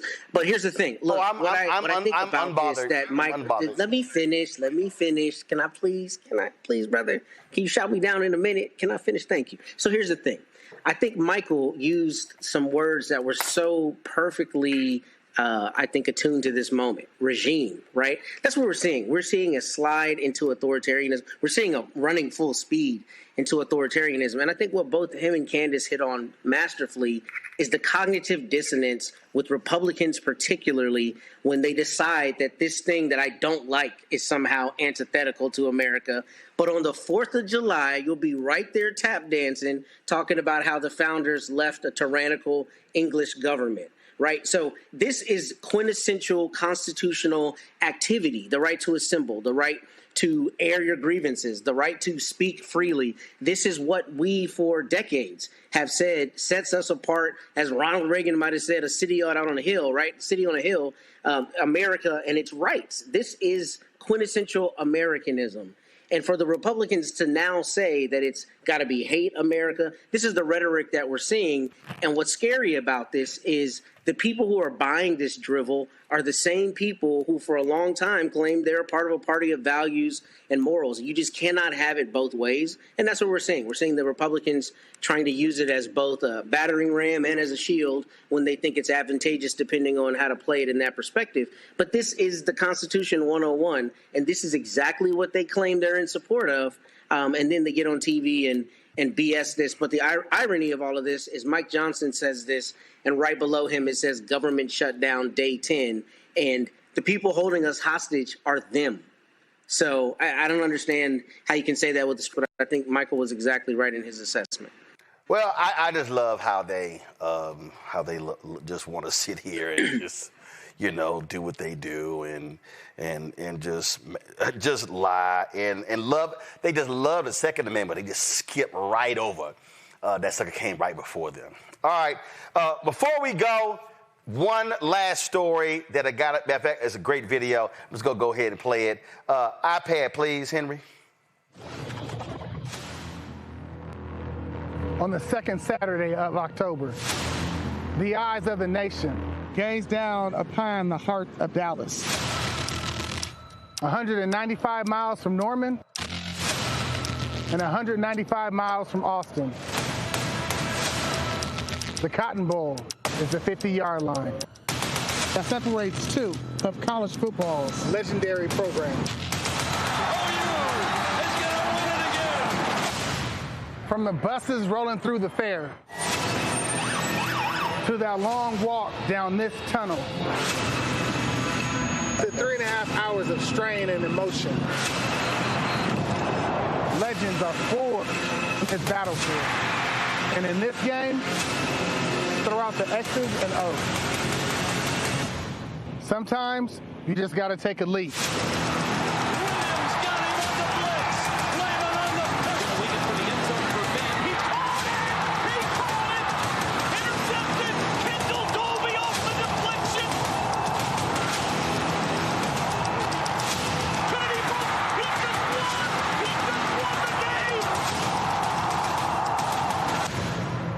Tomorrow, we take our hat back.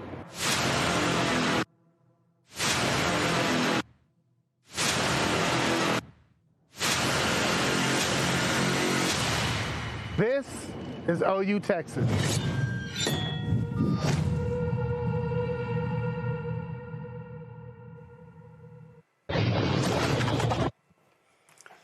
Just want to go ahead and play that for you, Matt. I mean, you know, I know you keep talking about how you went to Howard and it's Howard, HU, you know, all that, but you always flash and hook 'em horns. So I'm going to flash you something today that I ain't going to wait till Monday.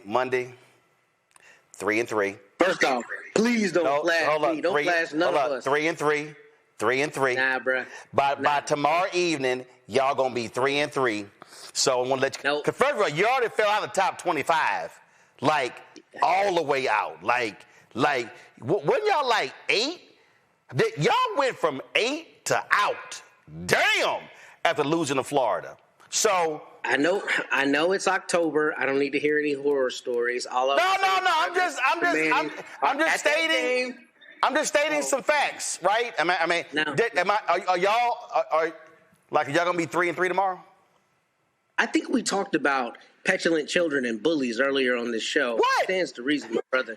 That might be you right now, but all I'm going to tell you is my beloved parents are at that game. They're going to get that dub tomorrow. I'm glad they got the Dallas safe. Y'all enjoy the game. Your parents going to be at the game tomorrow? For decades.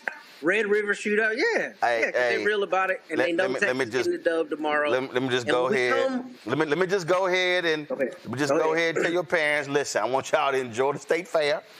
I want y'all to get some corn dogs. I want y'all to get I want y'all to get some fried Oreo cookies. Don't do it. Because y'all gonna need some comfort food. Y'all gonna need some comfort food after y'all lose. Because Arch Manning, he ain't it. Yeah. So this is the end of the show, right? I'm ready to sign off. Any thoughts? Any thoughts, Candace, Michael? Anything for Matt? Any prayers for Matt? All I'm gonna say is hook 'em. I just didn't know it was more classic. His face as he was watching what you played, or the comment that we had earlier about the Ouija board and the Dollar General man. Oh no! Was classic. Was classic. No, was classic. Was his text last week? What did my text say? Man, I'm at an event. Don't spoil my dinner with this bull. I was so mad. I was wearing an orange suit, too. That's the worst part. And they took that L. But you know what? Stop. Don't happen. Your ass was wearing an orange suit. It was fly, too. I got you. It was crispy. I ain't going to lie to you. But that's not the point. Don't mess up my dinner with your BS. Please send us a photo of this crispy orange suit. Mm-hmm. All I'm going to say is we're getting the dub tomorrow, Roland, and you're going to have to eat your words next week. And we definitely are going to wax that ass. If I roll a video back from last Friday, you were highly confident y'all were going to beat the Gators. Hey, but you know what? But at 7:13 p.m. Central last Saturday.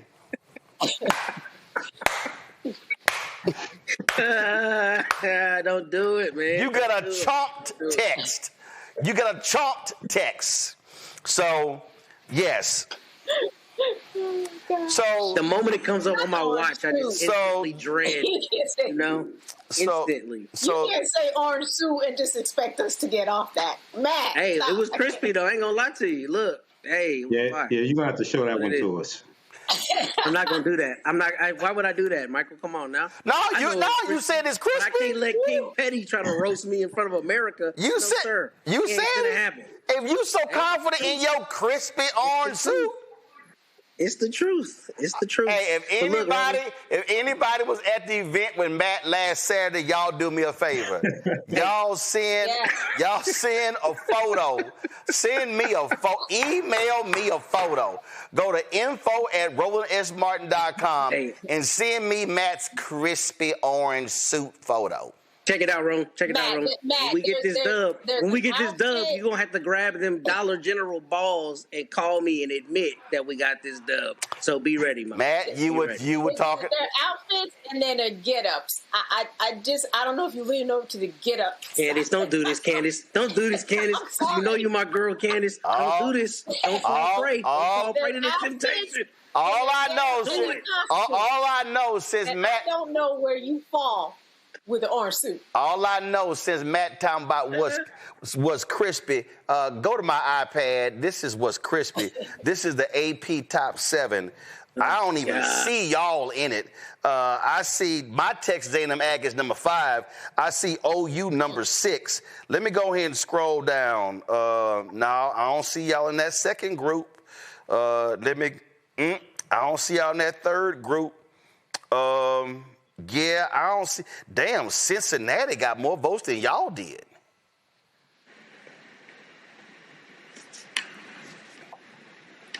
Are you done? I don't know where this is going because we're getting the dub tomorrow. That's what matters. Forward always, backwards never. Okay.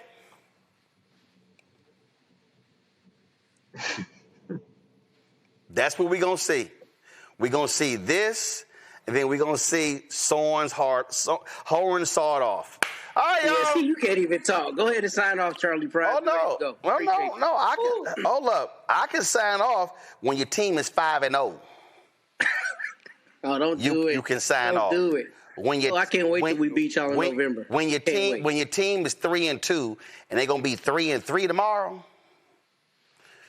Gag them. That's all I'm gonna say. Then you're going to need to order some extra crispy chicken to make you feel good after y'all lose. So it's going to be a lot of comfort food available at the State Fair of Texas at the Cotton Bowl in Dallas tomorrow because it's going to be a lot of orange tears, and they will probably a lot of them are MAGA, but it'll be burnt orange tears. I can't wait. Now, I know you ain't going to talk about MAGA in Texas A&M. Don't do it. I'm just simply saying it's going to be a lot of MAGA tears. Both y'all orange. It's more in College Station, you know. Both y'all orange. It's all good. Candace, we appreciate you being on today's show. Michael, thank you. Michael, you got a reprieve from your little organization. And so, Matt, what time is the game tomorrow, Matt? That's like 2 o'clock, right? I think it's 2 o'clock. Okay, 2 o'clock. Right? So it's 2 o'clock Central or Eastern? Central. Cool. So you'll be here for me about 5:15 Central tomorrow, Matt. All right. Cool. And I want you to tell America after we get this dub. Okay. Go ahead and tell me. Y'all know Matt ain't y'all know they're gonna lose. And then Matt gonna go in the witness protection program. All right, y'all. Candace, Michael, Matt. I appreciate it. Thanks a lot. Yeah, don't wear that orange. Yeah, Matt. Here we go, Matt. If y'all lose tomorrow, you gotta wear that crispy ass orange suit on the show tomorrow. E2 Brute is all I gotta say to you, Candace Kelly. Yeah, that's right. You should never mention it. That's right, y'all. Hey, it was fly. Y'all lose, you gotta wear that crispy ass orange suit on the show next Friday. I'll do it next week. Yeah, okay. Okay. All right. Send it to the cleaners. All right, y'all. I'll see y'all later. Folks, we got to go. If y'all want to support Roland Martin Unfiltered, absolutely do so. First of all, on Monday, I'm going to be live from Georgia. My man Brian Jordan is having his Celebrity Golf Classic, so I'll be live from that tournament on Monday, so look forward to that. But if y'all want to support, first of all, also shout out It Was Water University. These ain't their colors, but they gave me a black and gold shirt because, ain't nothing there in blue and white or purple and gold or any of that. So that's how they rock it. So they gave me this black and gold shirt. We went to It Was Water University. So shout out to It Was Water University. So again, Monday, I'll be in Georgia from Brian Jordan Celebrity Golf Classic. Support the show, folks. And if you want to give to our show, please do so. Use by Cash App. Use the Stripe QR code. That's credit cards as well. Bottom left-hand corner. Cash App. Again, Stripe QR code. PayPal, R. Martin Unfiltered. Venmo, RM Unfiltered. Zelle, Roland at RolandSMartin.com. Roland at RolandMartinUnfiltered.com. Check some money order. Make it payable to Roland Martin Unfiltered, P.O. Box 57196, Washington, D.C., 2003 7-0196. Download the Black Star Network app. Apple phone, Android phone, Apple TV, Android TV, Roku, Amazon Fire TV, Xbox One, Samsung Smart TV. Be sure to get a copy of my book, White Fear, How the Browning of America is Making White Folks Lose Their Minds, available at bookstores nationwide. Be sure to get the audio version I read on Audible. If you want to, of course, get our Roland Martin Unfiltered Black Star Network swag, please do so by going to shopblackstarnetwork.com. We've got t-shirts, merchandise, hoodies, wall art, mugs, all that good stuff at shopblackstarnetwork.com. All these products you see to my left right here, these all are black-owned companies. These products are available also at shopblackstarnetwork.com. You see our gear. You see the scrubs right there. You see that car cleaning solution. You've got skincare products. You've got relishes. You've got sauces, crossword puzzles, toilet paper, backpack, HBCU gear, all sorts of stuff. Again, go to shopblackstarnetwork.com, our marketplace, shopblackstarnetwork.com. Don't forget our podcast, audio podcast, available on all platforms. You can download, do it through iHeartRadio, go to Spotify, Amazon Music, Apple, all those platforms. And, of course, you want to support the work that we do, please download the app Fanbase. That's right. Get the social media app Fanbase. You want to invest, go to startengine.com/Fanbase, startengine.com/Fanbase. Thursday of next week, we're going to be on the road, y'all. That's right. We're going to be at, show it. Let's go. We're going to be doing a broadcast right there, y'all, from Virginia State University. That's going to be on October 16th, 6 p.m. at the Multipurpose Center. Can't wait to be back on campus. I did the commencement there a few years ago and had a great time and look forward to being back. So we'll be at Virginia State broadcasting live on that day, October 16th. Folks, that's it. I want y'all to have a fabulous weekend. Be safe, be well, and we'll see you on Monday right here. Roland Martin Unfiltered on the Black Star Network. How?